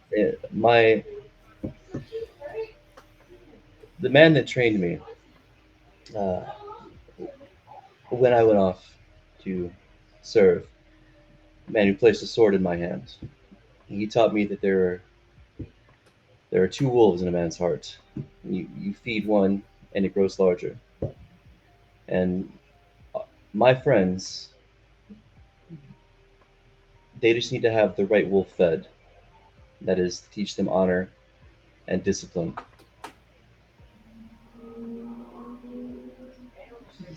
A simple matter. This taint you speak of, this counterstroke, I will be honest, it is not something that I necessarily understand, but I've been with them and I know them. Yes, I would They're imagine that you do feel that you know them, and I am sure that they're very good lads, and I hope that they are able to follow your path of feeding the good wolf as you put it. However, the taint the taint is like this wild wolf, and fed or not, it's more than just one wolf. It's like a pack of wolves that will eventually descend on a man who can channel, and as disciplined and as honorable as they may be, when that happens, they will lose control. I I am sure that these men that you travel with are good men, but it it is worth bearing, and it is worth keeping your eye out for a sign of them acting strangely, of them perhaps changing in ways perhaps they are not even completely capable of controlling. I understand your concern, and I will not necessarily close my eyes to what happens in front of me, but do you not feel that it is possible that you would hasten the arrival of this pack of wolves if you treat them as if they are a threat at all times? Would it not be better to treat them as what they are, which is good men, to nurture that, to show them some type of fellowship? Would that not strengthen them to resist this taint you speak of? I think Sarad's going to consider those words for a decent amount of time. It's definitely like a pause that Drayson will notice her like thinking about these words. Yes, I suppose it would definitely not hurt for me to show these men some fellowship, and I meant what I said. I truly do intend to see them safely to Meridon. I just I hope you keep your eyes open, because every story I have ever heard about this madness is the results are catastrophic. And Well, and even some of the best men have caused horrible tragedies because of this taint. well, obviously, I know that you're telling me the truth, but you mentioned you mentioned the dragon by name earlier, and I'll just think about this. I don't know everything that you know. I haven't studied, but in Shinar we do learn about the last battle, and the one thing that I remember from my lessons as a boy was that at the last battle, the dragon will be there with the sword of fire. And I can't help noticing that I'm now traveling with a man who wields a sword of fire. And I'm not saying that I think that he's the dragon, not at all. But we're going to need men with swords of fire if we're going to fight the dark. Just something to think about. My only quibble with what you have just said is the men. I believe based on the prophecy we need one man.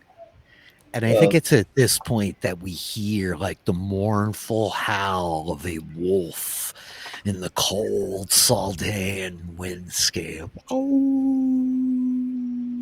lingering, punctuating the conversation, your eyes perhaps drawn to the window of the barn as more and more, perhaps a pack of wolves, voices echo the first, filling up the night air.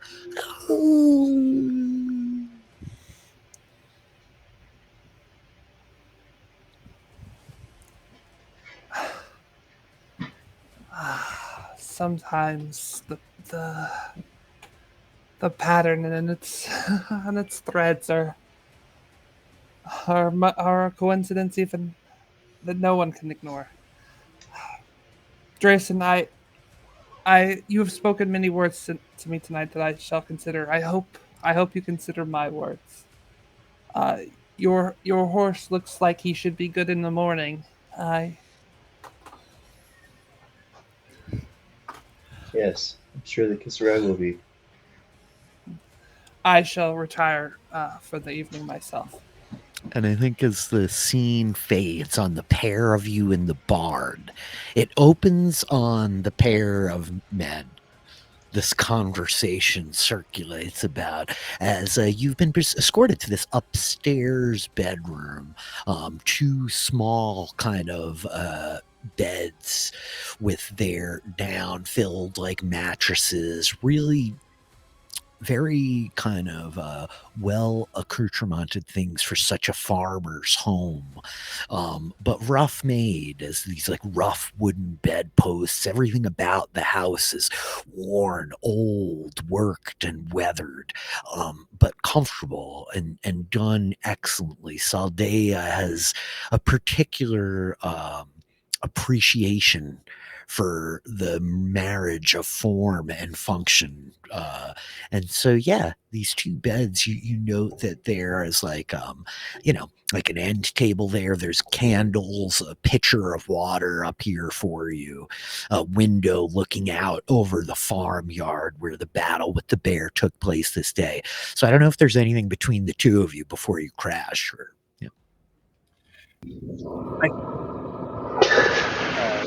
I think Callum is like exhausted and just kind of goes to the nearest bed and kind of collapses in it. But before he drifts off to sleep, something strikes him, and he's going to like kind of sit up and look at Bryn and say, "We haven't really talked about the fact that we dreamed about all these people. What do you think that means?" Oh, I don't know. I've never I've never experienced dreams that came true before. I don't know. I guess this was all meant to be somehow. But you know who was not in those dreams? Timothy. I don't know why everyone is so determined to travel with this guy. I don't like the idea of more people learning what we can do. I hope no one tells him. Yeah, that's me too. But maybe if we did travel with a bigger group of people, they can keep us safe and we won't have to do what we can do. I mean, we only revealed ourselves before because we didn't really have a choice. But with a larger group, we could maybe like blend in and hide a bit. That's a good point, Callum. So and maybe if the ones that we dreamed about, if that is like part of the pattern that we're supposed to be with them, maybe we really can trust the Aes Sedai. I don't know. I just wonder if we're going to dream about them again, or dream about other things again. I don't know. Well, that's outside of our control, but let's keep alert. Just be cautious, and if we do travel with Timothy, at least let's try to get him on our side in case the Aes Sedai tries to do something to us. The more people are on our side, the less likely she'll be able to do something. Oh, okay. So, yeah. And I think And, that, yeah, unless Brent has anything else to say, Callum is basically just gonna like close his eyes Callum and like sinks back into the comfortable bed, right? The patchwork kind of quilt you pull over yourself, like shrouding your warmth. Certainly the like nicest bed you have slept in some days after the past few nights that you've had. Yeah. I don't know if there's anything else with Brenda, but otherwise the two of you are just gonna sock out, right? And so the camera like cuts, I think, like one last time down to like the common room where Naharik and Renora, the pair of you, like Renora, you stretched yourself out in a corner, the long handled axe like propped up, right? Yeah, you slid some of like the kitchen chairs over away from the table. Naharik, you take up much less room. The floor in here again, like well worn, right? These heavy, wide planks that make up the floor of this place. It is a well-built house. I think that the door opens as the two of you are situating yourself. This like faint, like cloying hint of smoke mingled amidst Timothy as he like kind of enters the room again, like putting the door closed and like turning and glancing down to you like, explorers indeed sleep on a floor when there are beds to be had. I appreciate what you said. It's a very strange group. You haven't been together very long, have you? No, not very. Naharik and I, though, go way back. Yes, this is my old friend. We've been friends for many years. Really? You are quite the explorer, then. Ogier Stedding. Have you never been to an Ogier Stedding? It is beautiful. Indeed. I find them quite beautiful to behold from afar. I'm not entirely comfortable in such places, though it has been many years. Well, I'm sorry to hear the few. Oh no, it is not by any deed of your people, Builder. Merely an itch I have that's hard to scratch. Oh, do you prefer going to the beach then? Like, what you don't like the forest? The beach. The coastline is a beautiful place, but no, I far prefer grand halls and comfortable farms such as these to wild environs. You understand? We can't all be quite so hardened as you. Yes, you are very correct. You are very true. Well, forgive me if I'm being hasty, but Mr. Scala said that you did a good thing for her lost sons. Is that true? I killed the men who murdered them, along with my companions, yes. I was injured. Took an arrow in my ribs. I've been here in the days since, while they attend to our business in this part of the world before we ride to Jerusalem. Why did you do that? For these two? That's an interesting question. Why do you think? It was right. My cat's climbing up my leg like a tree. Sorry. I think he says, why do you think I did it? Well, if I judge you to be good men, perhaps that is what it is. But I know that the world.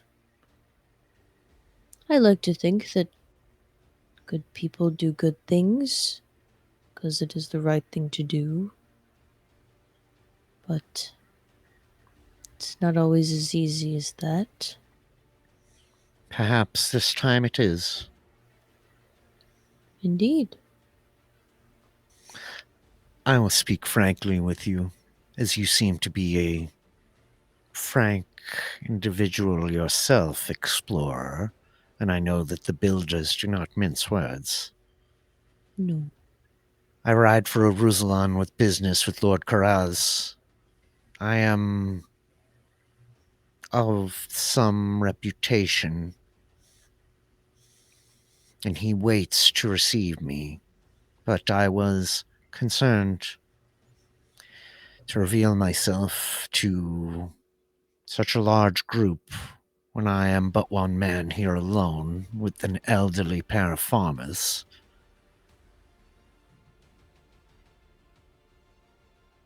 Are you a man of honor? Some would say I am, explorer, yes. Well, that is enough for me.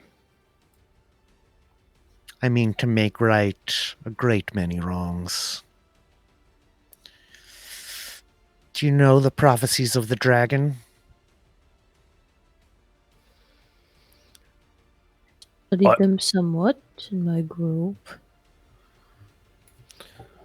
I read a thing or two about them. What is it called? Renora, you are better at pronouncing than me. The cycle, the Koreathon cycle. The Yes. Koreathon. There you go. Of course, you would know the proper title. Troublesome times approach, travelers. Explore as you may while time allows, but I fear that the hour grows nigh and Tarmangaiden approaches. Trollocs abound in the borderlands like they have never before. The blight pushes further and faster year after year. I have been raised here in Saldaea, and our lands are not what they were when I was a boy decades past. The signs have begun, and there are those who will respond to them. Yes. I do not march to Jerusalem alone. Whether my men find me here or not, they will join me on the road. They will await me there, and together we will make ourselves heard to Lord Karaz, and then to Queen Tenobia. Should you wish to ride with us, we would be glad to have you. We are glad to have any who will stand with us against those who oppose us. Are you talking about the Trollocs, or are you talking about the Queen? I don't entirely know yet, explorer, but perhaps the coming days will reveal it. I wish you well in your rest. I hope my words do not trouble you much. Well, your words are rather troubling. I speak merely truth. I may be the first to say it to you, but in the days and months that come, more will be revealed. I am certain of it, beyond a shadow of a doubt. It is not a thought that I have not had before, but to say it so means something. Perhaps. Perhaps it does. Whatever comes, I will be prepared. And I have faith that Renora will be prepared. I think his eyes like narrow a little bit. Like, I believe you. Quite a pair. Unusual. May sleep find you well, friends. And you, Tim. Sleep well. He makes his way to the stairs. The footsteps walking away as the pair of you linger in the kitchen. The flickering light of a candle. Wolves howling in the distance. Sleep swallowing your companions upstairs, comforting rest. Drayson, you were going to sleep out at the bar. Sarai, or at the barn rather. Sarai, you're going to make your way back upstairs to your commandeered room. Yeah. Well, the room that was naturally lined, yes. Yes, yeah. The room appointed to you. to you by your station. So I think that the night wears on. Sleep, refreshing you. Each of you gets what? Who's down hit points? Renora and just Renora? Yeah. Brutal. Yeah, you get your level in hit points back. Great. 3rd edition rules. Great. None of this long, restful heal nonsense. How many hit points is that, Renora? 4? Yeah. Get 4 hit points back. Yeah. Because you rest for the evening. I think that before you wake, or actually probably when you wake, Callum, you would be the first to awaken. I think like your eyes open, you feel this like tension, this soreness in your muscles, this aching in your tendons, in your back, in your neck from this holding of the power that went on for so long yesterday. But there's a sweet kind of like release to that as your eyes open and you come to consciousness. And then like you realize that you're not in the comfortable feather bed, but you're actually like you're holding something above your head. And as you look, you realize you're holding the stone that is about to collapse on top of you. The weight of a mountain crushing down upon you, Callum. And I think you hear a voice at the edge of your ear. You feel the heat of the breath as it blows past you. Don't let go now. You have the weight of it all on your shoulders. You must not let go again, Callum.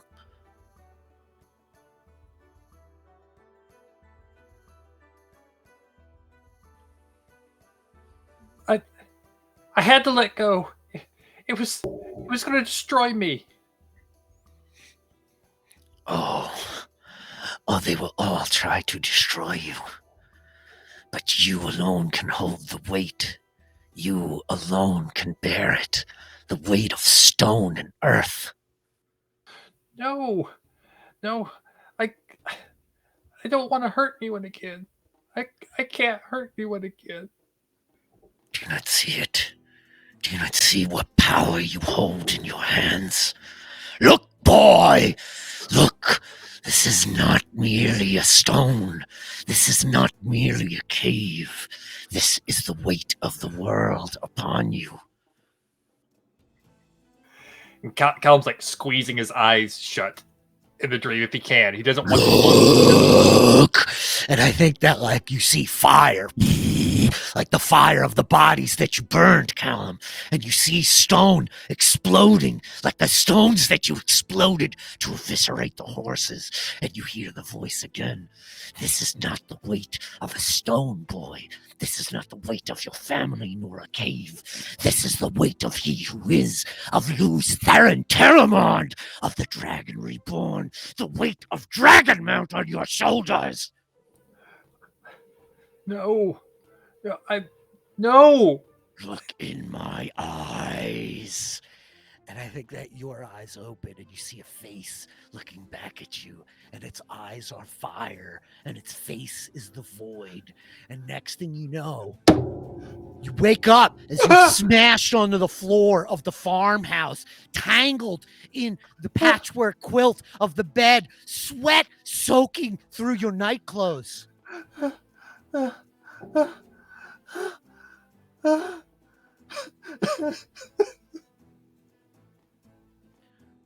Bren, you would awaken panically for your friend, but unfortunately, Yeah.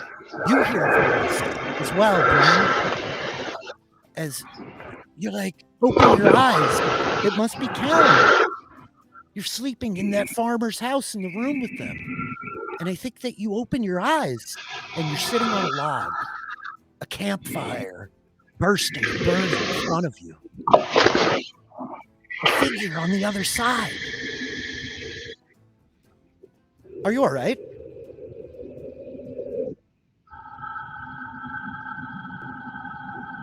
Yes, I'm fine.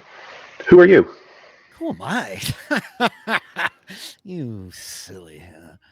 Into your cups, aren't you? You can't quite see the face through the flames, the fire in front of you, this campfire. I think, like, you hear again, so we're going to have to meet the others once we're there. Do you think that we will be enough? We are but 100. What are you talking about? What others? Where are we going? Where are we? All right, enough is enough. You must stop joking now. This is serious. The women have forsaken us. We are but 100. You know where we're going. You're taking us there. Must By I? the light loose, Theron. Get your wits about you.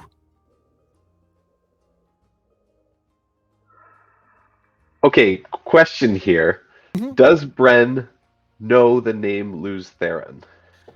That's a great question, Eric. So you tell me, like, would Bren know the name Luz Theron? You know, like, I don't know if you have any history ranks or if you want to roll or if you think, like... I don't think there's anything, like, there's no special knowledge here, but I'm curious, is the name commonly known as... I think probably not, like, commonly, right? I think, like, it would be known amongst scholars and through academic pursuits. I think there's knowledge of the dragon, but how many commoners could, like, name check Luther and Talamon is a great question, right? Yes, so I'll roll for it if you want. Otherwise, I'll say he merely has a commoner's knowledge Okay, on great. this I love it. subject. Yeah. So you're just like...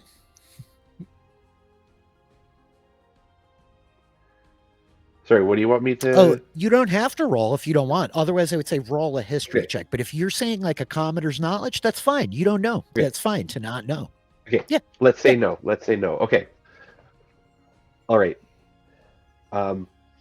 I think Bren kind of just sits there stunned for a few moments, trying to process this situation that makes no sense to him. And he just kind of shakes his head and says, "Well, we'll do what we must, I guess. Sorry." You're sorry? By the light, man. You need to pull yourself together. You are the strongest of us. You are our leader. We are following you, likely to our deaths, if not the doom of the world. I think Bren kind of feels the responsibility of that, even though he has no idea what it's about. He doesn't want to disappoint here, so I think he says, "Okay, I'll get it together. I'll do my best." Yes, your best. You'll damn well have to. if we mean to do this correctly.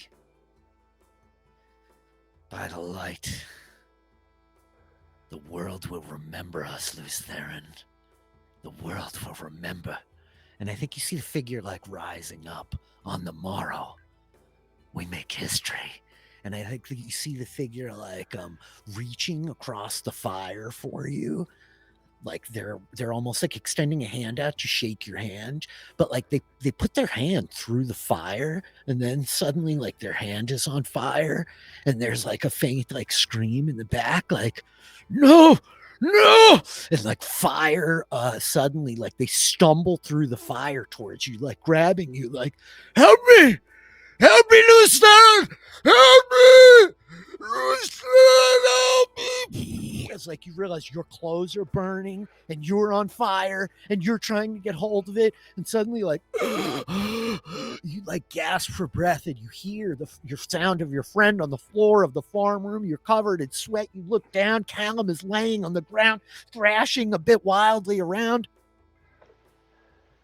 Callum, did you have a dream too? Did you see the figure catch on fire? His face, its eyes are fire. It wanted me to do things. It told me to never let go of the power again. I don't want to do that. I don't want to do that.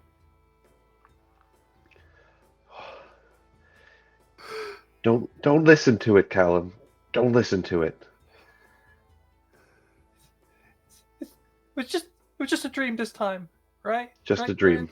It's not real. It's not real. It's not real. No, not this time. Not this time. And so I think that it is morning. The group of you have all slept in various states of restfulness. Most of you were not plagued by nightmarish dreams.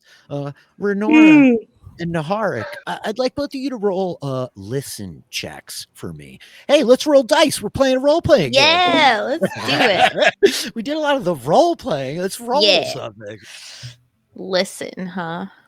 I hope that this feels satisfying to you guys so far. And to those of us who are like hanging out, watching in the chat, it's very fun for me. So yeah, okay. Noted. I think you are woken up, Renora, by the sound of the door closing to the front of the building. Like somebody has just like stepped outside. Somebody came through the room and like walked past the two of you while you were sleeping down here. Naharik must have like that healing must have really gotten into him because he slept through it. Ooh. Yeah, I think Renora like stretches and then like stands and tries her best to like be quiet. She like makes her way across the room. She's like pretty decently like she's not. She's stealthy. Make a stealth check. Make a move. I'm sorry. Stealth checks are not a thing. Make a move silently check for me, Renora. Sure. That's pretty fucking quiet. Yeah. As the giant ogre like tiptoes through the room. Where are you trying to go? I think she's just going out the front door. I think she's gonna try and follow. Just to get some fresh air and like stretch a little bit too. You follow out the front door, pulling it close, leaving your companion sleeping comfortably in the room.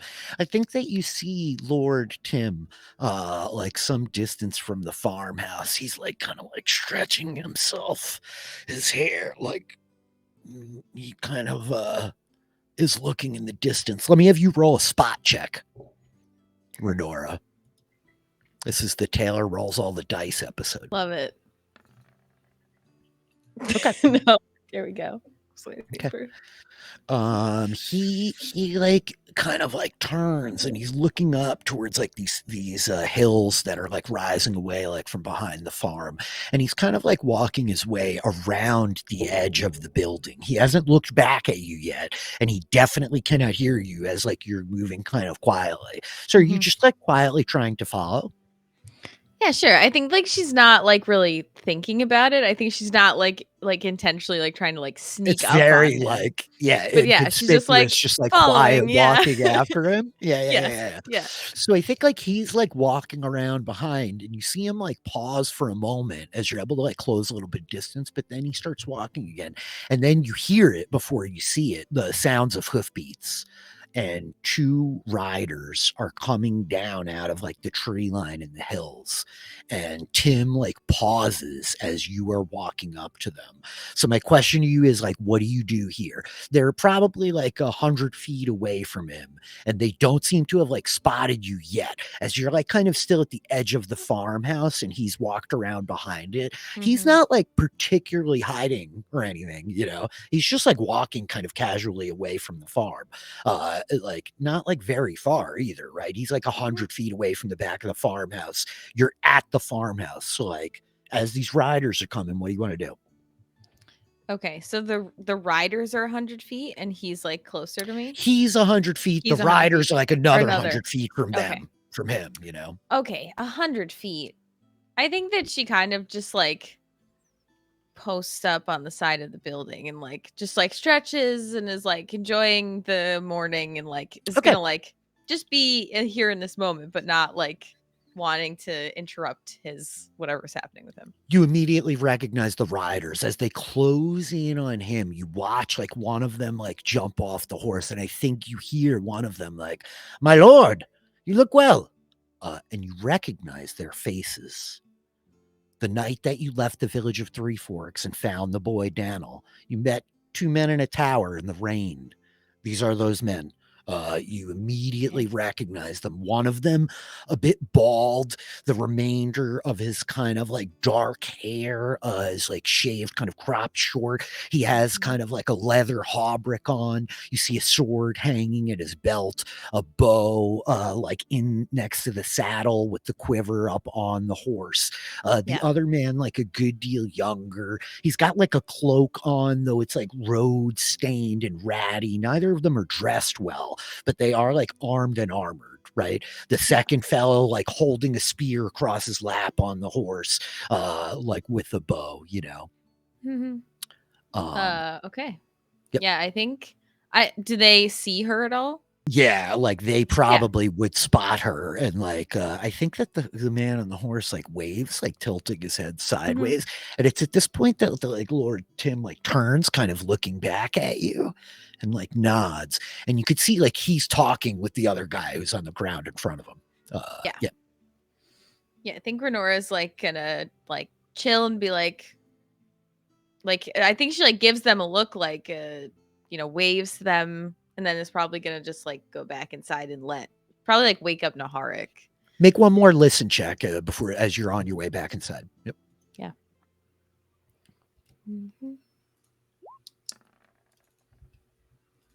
16. Okay. I think that you hear the older fellow with like the shaved kind of head. He's talking to Tim, and he says, you hear like, "Yes, my lord, 2 of the 3 places we have been to. The cave past Three Forks, we have not made our way. A group was murdered. The villagers are certain it was the boy Daniel. They say he can touch the power." And it's at this point that Taim like turns, and I think you hear him say like, "That Ogier woman was looking for him the night that he ran from the village." And yeah. So it's at this point that like you're walking away and you hear all this. You gonna go get Naharik? Yeah, I think like she like kind of maybe like hurries up a little bit to go wake Naharik up. Yeah. To that point, Drayson, as you wake in the barn, what would you do in the morning when you get up? I mean, it's got to practice. I know. First thing, man. Yes. I think this particular morning, before he begins, he will go into the house and to the room that Caleb and Bren slept in. Are the 2 of you up?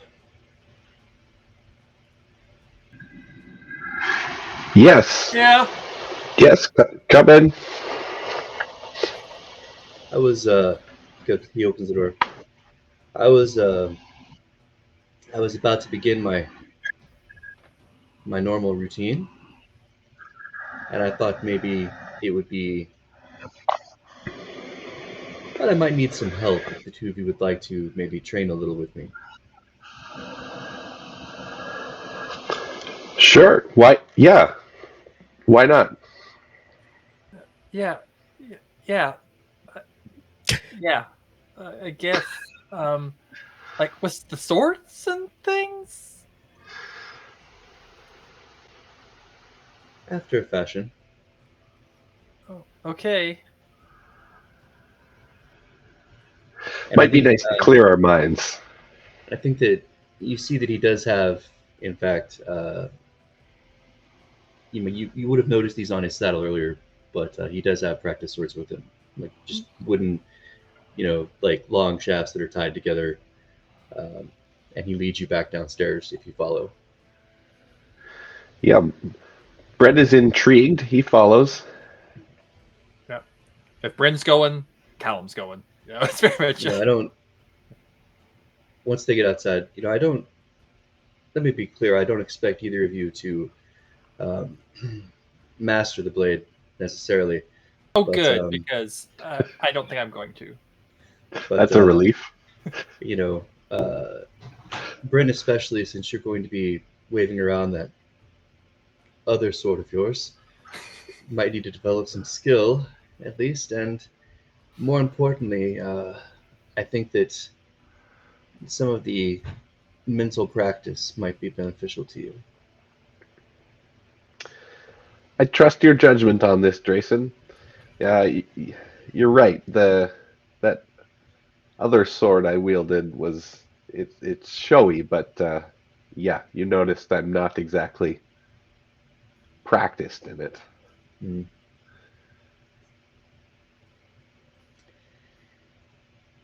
I think that to start, why don't you both take one of these and give me an idea of where we're starting. Just have at each other for a bit.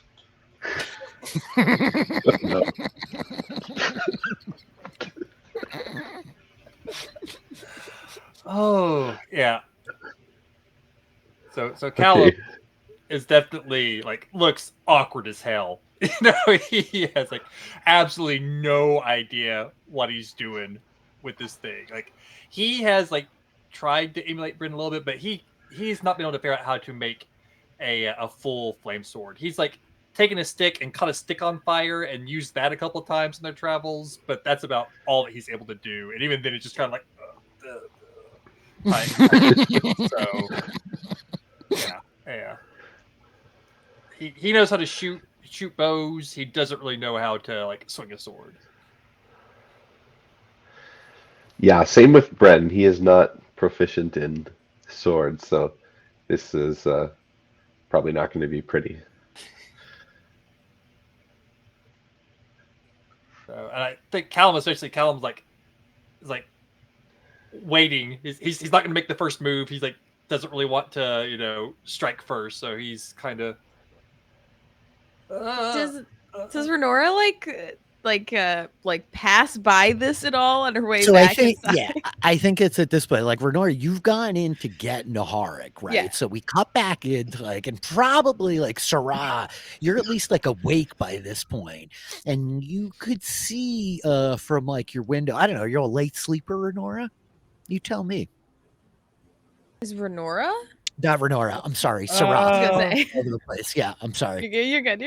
No, I think having spent her she's just left the White Tower, and I think as a novice and then accepted, I don't think she was allowed to sleep in. I think she was always been given duties, and so I think she's been ingrained with sort of a rise early habit. Yeah. So I think, like, yeah, as you were probably up early, you would have spotted like Renora, or at least like Lord Tim there heading out into the back. And I think you could see him from your window, like meeting with these riders. And it might be harder for you to like recognize them from this distance upstairs, but like, there's a familiarity to them that you probably could put together. So I don't know if you're like downstairs as Renora makes her way back in to like wake up Naharik, and like the three of you are all kind of down here. Yeah, I think it doesn't seem like the view is that good, because if she could just stay back and watch, maybe she would have tried that. But if the view's not that good, I think she would have head downstairs as well. Yeah, so Renora, you're able to like wake up Naharik, and I think that like, yeah, out back, Drayson is like beginning to train the boys. Yep. Yeah, so I guess like Renora like comes in and kind of like gently like pushes like Naharik, like, hey, wake up. It's time to get up. What? Oh, Renora. What? Morning. What happened? What's wrong? Oh, no, nothing's wrong. We're just, Tim. Oh, good morning. And, like Renora says like awkwardly, like Good morning, Renora. Thank you for remembering the name, Anna. Anna, we should talk about this at some point. We need fake names too, you know.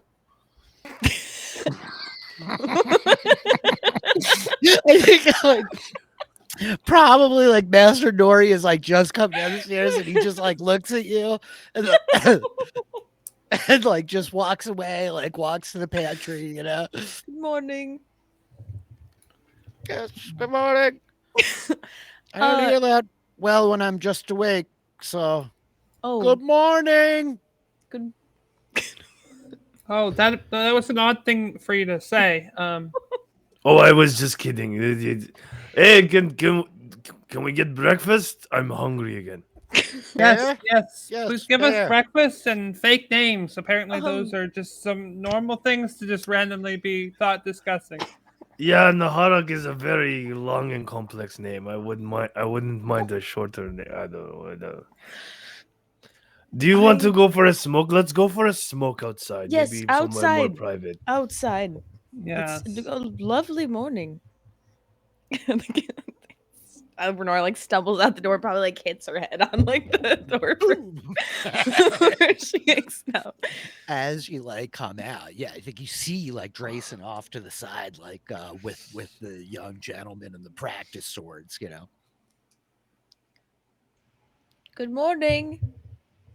Now, it's very important you to set your feet in this manner, just not too much farther than shoulder width apart, and then never cross your feet when you're moving. You always get to make sure that you're moving with the outside foot. Don't you understand what I'm trying to say? You'll trip. No. Like this. You catch them at the right moment. Sometimes the fall is the best teacher. Oh. What? Good morning. Why are we talking about feet so much? I thought we were gonna do Footwork is the key to combat. Footwork is all. It's this with the sword. It's the feet get you where you need to go. They maneuver you around. It's all footwork. Yeah, I see you like jumping around a lot when you fight. I mean, I do. That's my style, but that's that's how you don't get hit. You might notice, not to cast aspersions, but I'm the one that didn't get hurt the last fight. I don't mean to interrupt whatever's going on here, but good morning. Good morning. Glory to the builders. Yes, thank you. Take a look over there. And I think Renora like really obviously like points over to like around the corner where like Tim is like meeting with these two horsemen. Oh. Do you remember the tower? And I think she looks to like Naharik and Sarah specifically. Those men that we met there. Yes. Frederick and Ragfor? What are they doing here? Well, apparently they are Tim's companions, I imagine. They're very slow. They think they mentioned that the villagers think that Dano killed a group of soldiers, which is a little concerning. I think Renora like looks at you all like wide-eyed and expectant, like. So, is that why they took the boy with them?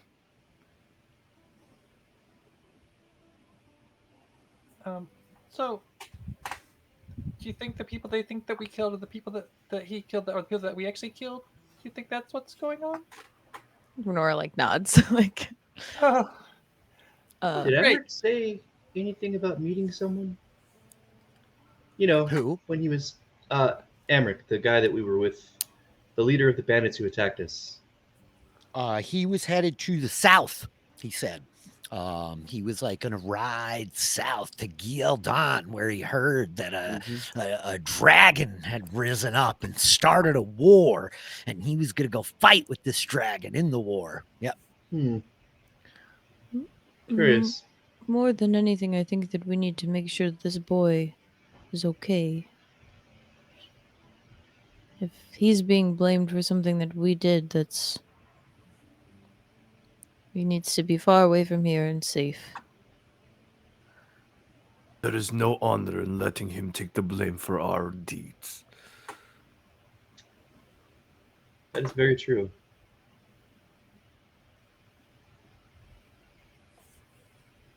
I guess, should we go tell them? Yeah, I think so. Just before we go do that, let's play that conversation out amongst ourselves before we perhaps jump to. There was a lot of the one power used specifically by the men in the group. So they would, in order to explain that, we would have to say that there were men in our group who could channel. Why? Not necessarily. I mean, I don't think they could tell if it was like us or you, Aes Sedai. So. Oh, so you wanted to pin all the killing on me? No. I'm just pointing out that we wouldn't have to tell them they're men who can channel. We could tell them something else that wouldn't get us all branded as your dark friends and possibly killed. That's all I'm trying to say. Just pointing out some possibilities. That's all.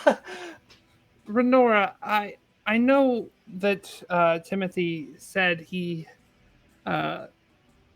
served the light, and he apparently did kill some people, which is, well, I mean, it sounded like they should have been killed, so possibly a mark in his favor. However, I must admit that my senses are telling me that he is not someone we should be trusting with that level of information. We are not going to tell him. Yeah, I didn't. Go ahead, Renora. I did not plan to reveal any sort of information, but I think that he can be trusted to some extent, but certainly I'm not going to tell anything if nobody wants to reveal. I was going to tell him the boy was not responsible, not that we are responsible. Okay. I suppose that could work. Could you tell me what you were thinking you would say instead, Nahar? How would you explain us knowing that the boy was not responsible? Actually, we will tell him he was with us. Aes Sedai, how will you answer that question, since you're the one who cannot lie? They're likely to ask you. I should also clarify quickly that the men do not necessarily believe that Daniel has done this, but the villagers do. I think they're starting to make their way towards you now. I think like the one fellow's still riding the horse, the younger of these two guys, he's got the reins, and it's almost like he's bringing the horses to the barn. But Tim and the other men are like coming towards you. Nor gives them another wave. Like you guys like still have like a good deal of distance, right? There's like a moment here. It's like they're starting to come. Like you guys have like that last beat of like, if there's anything else you want to say to each other. I just think it would be in our best interest not to reveal that anyone in our group can channel the one power. And I would advise we all keep that in mind as this conversation is going to begin shortly, apparently. Of course. Certainly. Yeah, no I arguments. agree. Naharik lights a pipe. How does he light the pipe? So the horse comes. The Hark's a channeler. Oh no! Yeah, the horse is like kind of clop past as the younger rider like brings them, and he kind of nods to you, like specifically Naharik and Sarah, whom he recognizes, and you see Lord Timothy here like striding up with the other man, and he's like, he's just like, well, better late than never. This is Frederick. He says he met some of you in the night some days past at a tower not far from here. Yes, it's good to see you again. Aye, indeed, Builder. Better in the light of day. Yes. You two are very slow. It took you a very long time to get here. Why did it We're take not you so slow. long? It's just because we had to go and look. And I think you see Tim look at him, and he's like, he like stops whatever he was saying. He was like, we had to go and examine it. And so I think that. Oh, you got lost. Okay, I understand now. That's right. Their horses are unfamiliar with the terrain.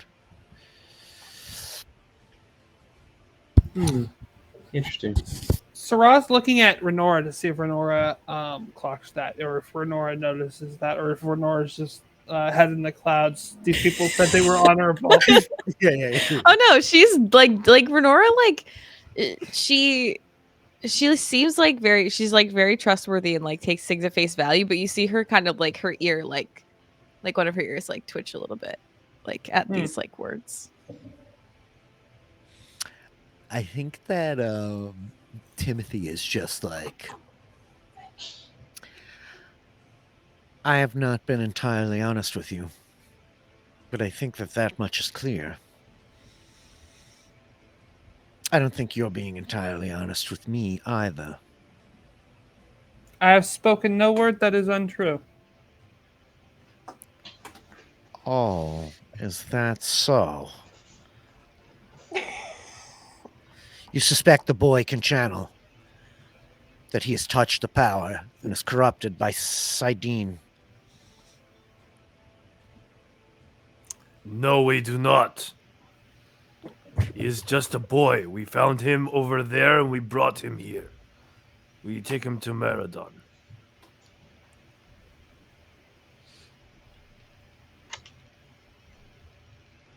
Will he be safe there? Do you mean to protect him? Because there is a village of people that he grew up amongst whom are prepared to burn him alive should they lay hands on him. They are certain that the murdered outlaws just outside their village, whose horses have been rent asunder by flame and stone, were killed by that boy.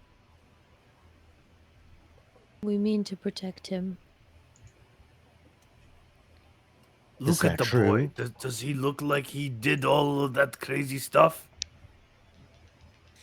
And I think that like he looks past you up towards the farmhouse, where like Daniel is probably with Farmer Nori, like heading out back, like throwing chicken seed into the coop as like the birds are kind of like scooting around his feet, and he's like, one thing I have learned in my years, explorer, is that some things do not look like what they truly are.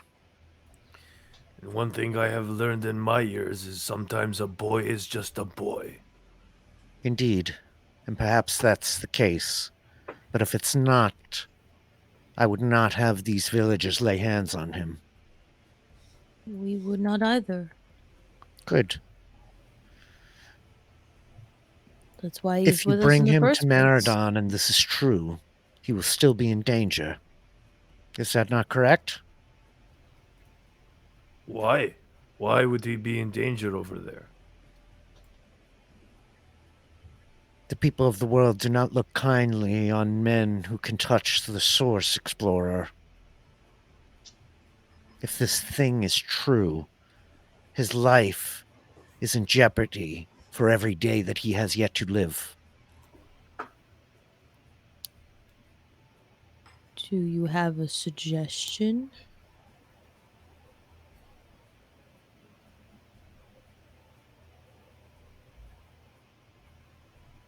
Lord Karaz has passed his time. My name is Mazrim Taim, and 6,000 men will await me at the gates of that city, where I will tear him down from his seat and make right what has been wrong. You seek glory, Bladesman? Ride with me. You seek to explore these lands? Stranger from the east? Builder? Then ride with me. And if you wish to protect this boy, then bring him with me to Ruslan. There may yet be a place.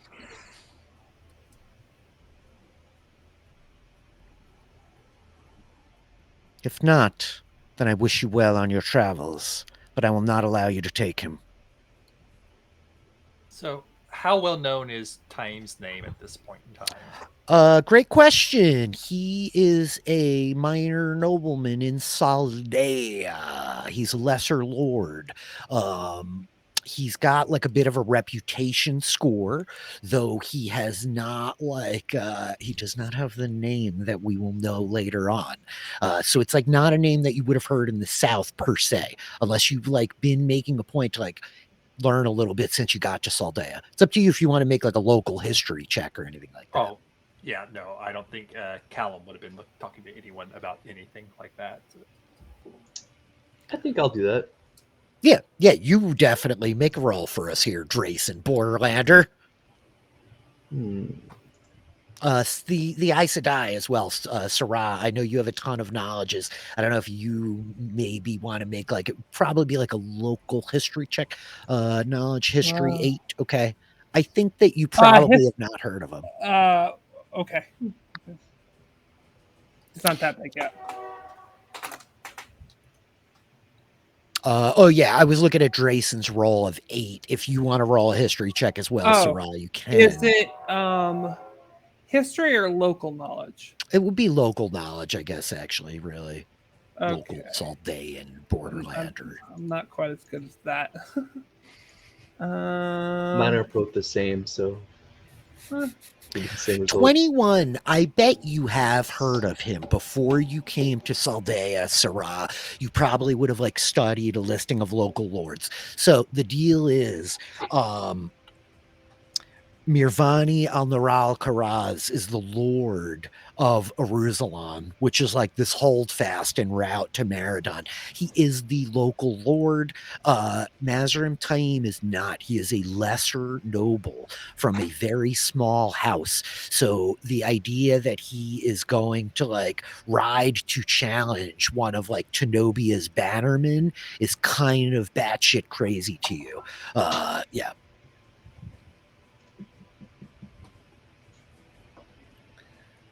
Your plan is certainly bold. Do you? I must ask, what do you think your odds are against Lord Karaz? I'm just fighting every instinct in my body to say something about never tell me the odds.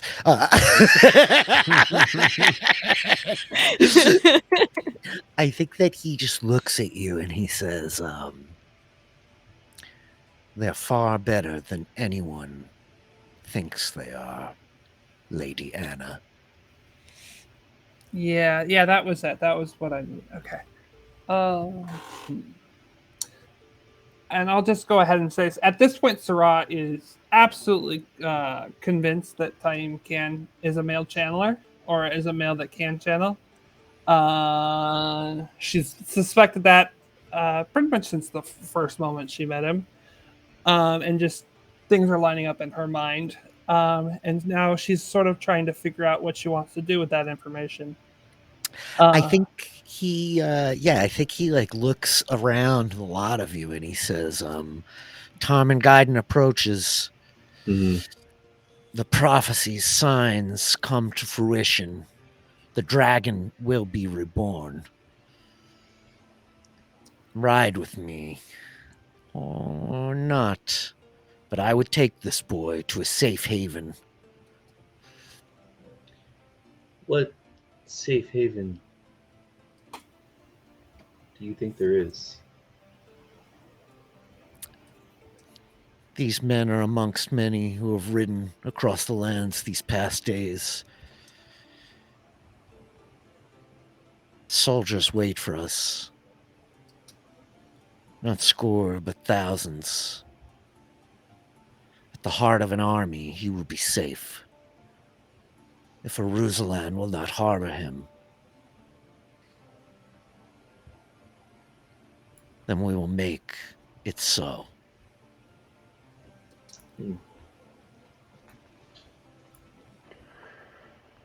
Until there's no place for it. Well, why don't we let the boy choose? It's an excellent question. We should.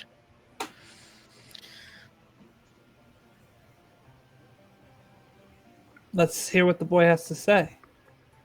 Okay. And I think that all of you like turn and like look as Farmer Nori is like with young Daniel, who like runs his fingers through his hair and like kind of like looks down at you, like tilting his head a little bit. And that's where we leave our adventurers today. Is that where we leave our adventurers today? Oh my goodness. Does that feel about right? That was a lot of role playing, you guys. I feel like this was I really had fun tonight. I don't know if you guys did. I'm so like it was a blast, Rich. That was so fun. I'm so like enchanted by all the dynamics that are happening in this group that I'm actually like really okay with the fact that we just covered like one night at a farm of like I love it. you all love it so much. talking Oh to my each gosh. other, man. That was very cool. Thank you, Pia, in the chat. This was an awesome session. I love this group. Yeah. We didn't all even get to talk because I didn't talk to everybody. It's so awesome. No, I mean, like seriously, like that's how good it was. Is that I didn't even talk to everybody. It was still awesome. Mhm. I'm really having fun with like the organic kind of conversations and like spending time in this like minutia, especially like while we're at the front end and everybody's got like we're really feeling out relationships. It's obviously like much more intense for some of you than others. There's like big stakes, and this is all like very complex. We know things about Master Time that like these 6 people don't, which is fascinating. So yeah, I don't know. I hope it's interesting. I was riveted. I mean, I was so riveted. fun. You guys are like killing it tonight. Really, everyone has like just like magnificent moments. Very cool. Loved it. It was awesome. Yeah. A ton of fun. Yep. Considering that I was part of a D&D session yesterday where I got to help torture David and Taylor's characters with nightmares, it felt very fitting that I got to with nightmares. Poetic. Yeah. Oh my gosh. It's really funny So because Todd and happy. I talked this afternoon, and I Thrilled. was like, "How'd the session go last night?" He was like, "Great. I wrote nightmares for everybody," and I was like,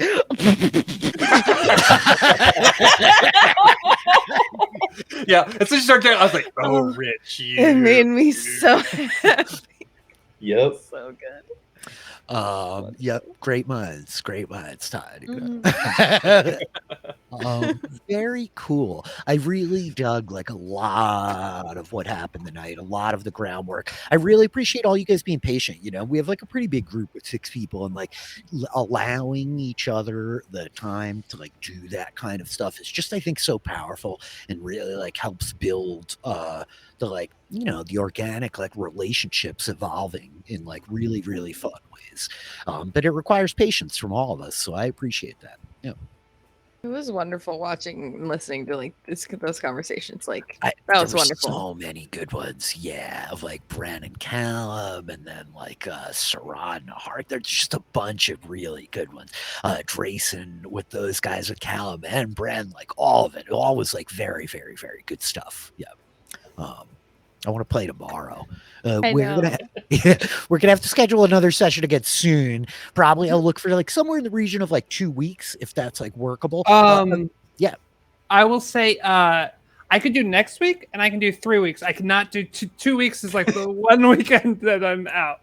Notable. We'll talk offline. Yeah. We'll get it figured out. Schedule will be up, so don't sweat that. This was fun, you guys. This was very, very fun. Thoughts, parting thoughts, big ideas. I swear to God, like one day you guys will cast your spells. There will be channeling. It'll happen. Yeah. And we need to get Press some initiative because the home game session, there was no combat either last little on Press is going like multiple D&D sessions with no combat whatsoever. We're still recovering from that bear, man. Yeah, I'm still down hit points because apparently everybody else is more important than me, so that's fine.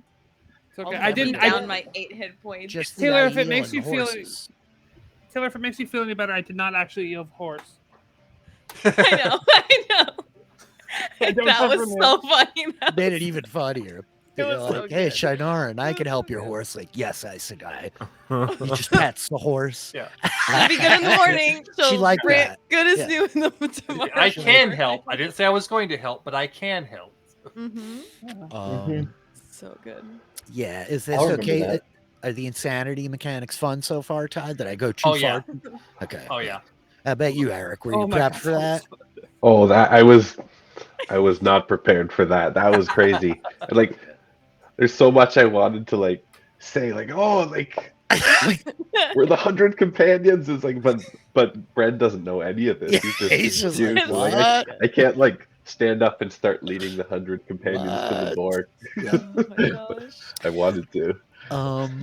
My research for this whole game has been interesting, like I did a lot of like homework about like false dragons and all this kind of stuff. I did like the real Mazrim Taim deep dive of like, wait, where was he exactly when? And then what happened at where?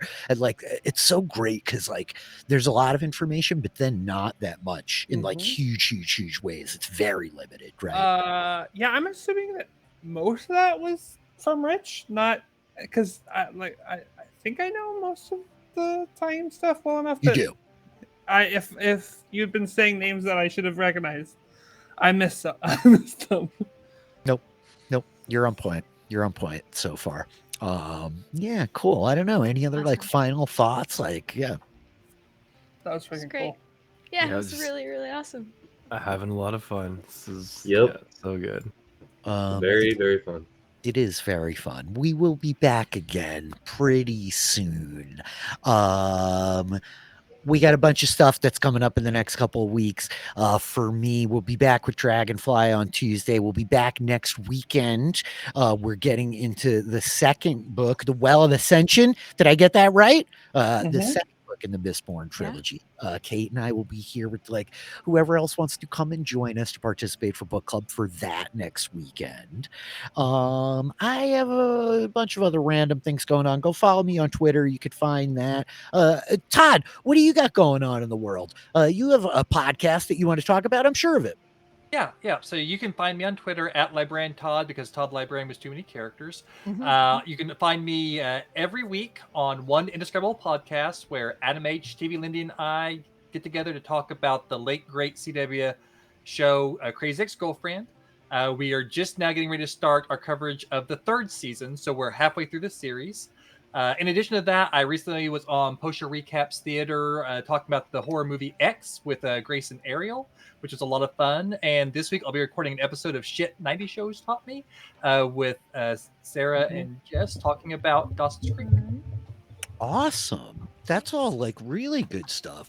Todd, I'm very glad I got to return your nightmares for you. I know that this is only a tiny infinitesimal fraction of a nightmare compared to what you got. But we've got a whole campaign. So don't worry about it. I'm gonna like drown you in nightmares. Oh yeah. Only have a little bit to draw on for Callum's nightmares. Actually, something I need to message you about. Something else to give you some Oh. to help with that. But yeah. I mean, the whole reason I wanted to play a male channeler was to be able to get to play the whole losing your mind mechanic. So I'm very excited to be getting into it already.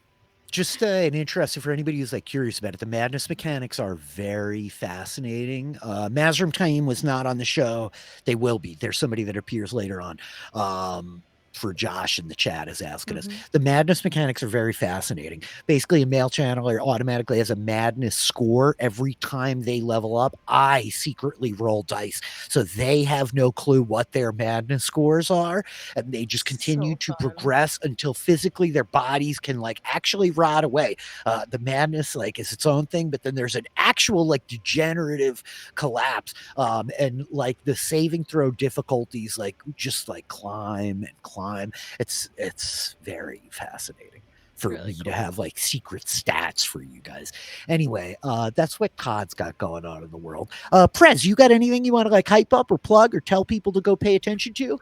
Not really, other than, we're going to get together sometime soon here and talk Memory of Light and a whole bunch of crazy Wheel of Time stuff. So I can't wait for that. And I'm sure you'll let everyone know when that happens. Yeah, heck yeah. Book club firing up, coming soon. Tom, how about you?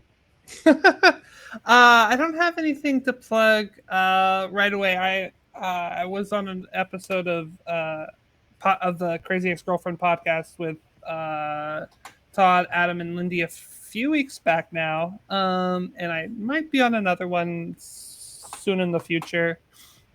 Otherwise, PSR Discord, Dungeons and Dragons, you can always find me there, and it's a ton of fun. I think we have a lot of great games coming up, so if you want to create a character and play Dungeons and Dragons with us, there's a lot of cool stuff happening. It's true. Postshowrecaps.com, patreon.com/postshowrecaps is where you can go sign up to get into the Discord where we are all playing together. David, how about you? You have anything you want to hype up? You don't have to like plug anything, but anything that we should be paying attention to or anything like that. No, I don't think so. All right. That's super fair. Eric, how about you? Up above Dave. Yeah, I'm with David here. I feel like with a bunch of celebrities here, I have literally nothing to promote. It's all good. I have a bunch of the folks that I stream with that aren't necessarily like content creating people. Like if there's anything ever that you just like, hey, go watch this movie, you should watch this show, you should read this book. I just always like to make sure to like stop and acknowledge you guys at the end, because it really like means a lot to me that you all like dedicate your time. It's so much fun. Like it's a fun group. You're obviously all my friends that like I've invited to like come play games with me for a couple hours every couple of weeks. But I'm like very appreciative of all you guys like dedicating your time and especially like putting yourselves out here, right? As we're not like all like, content creators or whatever, to like come live on the internet and like play role-playing games is like super cool, you guys. So thank you for that. Taylor, it was your birthday, but days ago, and I was like all frazzled on the end of Dragonfly and somehow did not acknowledge it. So I saved you for last to say to you, happy birthday, Taylor. Thank you. Taylor heavily featured on like everything I do. Taylor is the best. She is my bro. If I'm like running a game, Taylor has first right of refusal pretty much. So like I'm delighted to have you here. Happy birthday. Hope you had an excellent weekend. And if there's anything that you want us to be paying attention to, gosh, my Twitter, Ronnie42, you can certainly follow me there. Highly recommend coming and hanging out in the Post Show Recaps Discord, because I live my life in there these days, and we're always having fun conversations and doing fun things. And yeah, I'll be here on Tuesday, as I always am. Yep, it's a good time. It's a good time. I'm Rich Filiberto. I am DM Philly. Thank you guys all for joining me. Thank you all for your patience. Let me know what you're all thinking of this as we go. We're clearly like slow burning here, our threads from the pattern, but I think that these were a really fun couple episodes. It's got me like all fired up for where we're going next. I cannot wait for our next game. And thank you all for like everybody who showed up and joined us or is watching this back in the VODs on YouTube. Really means means a lot. Appreciate the support. And it's awesome to like have folks that like dig the things that we are doing. So that's really it. That's all I got. I suppose on that note, we just say bye. Bye. Bye. Bye.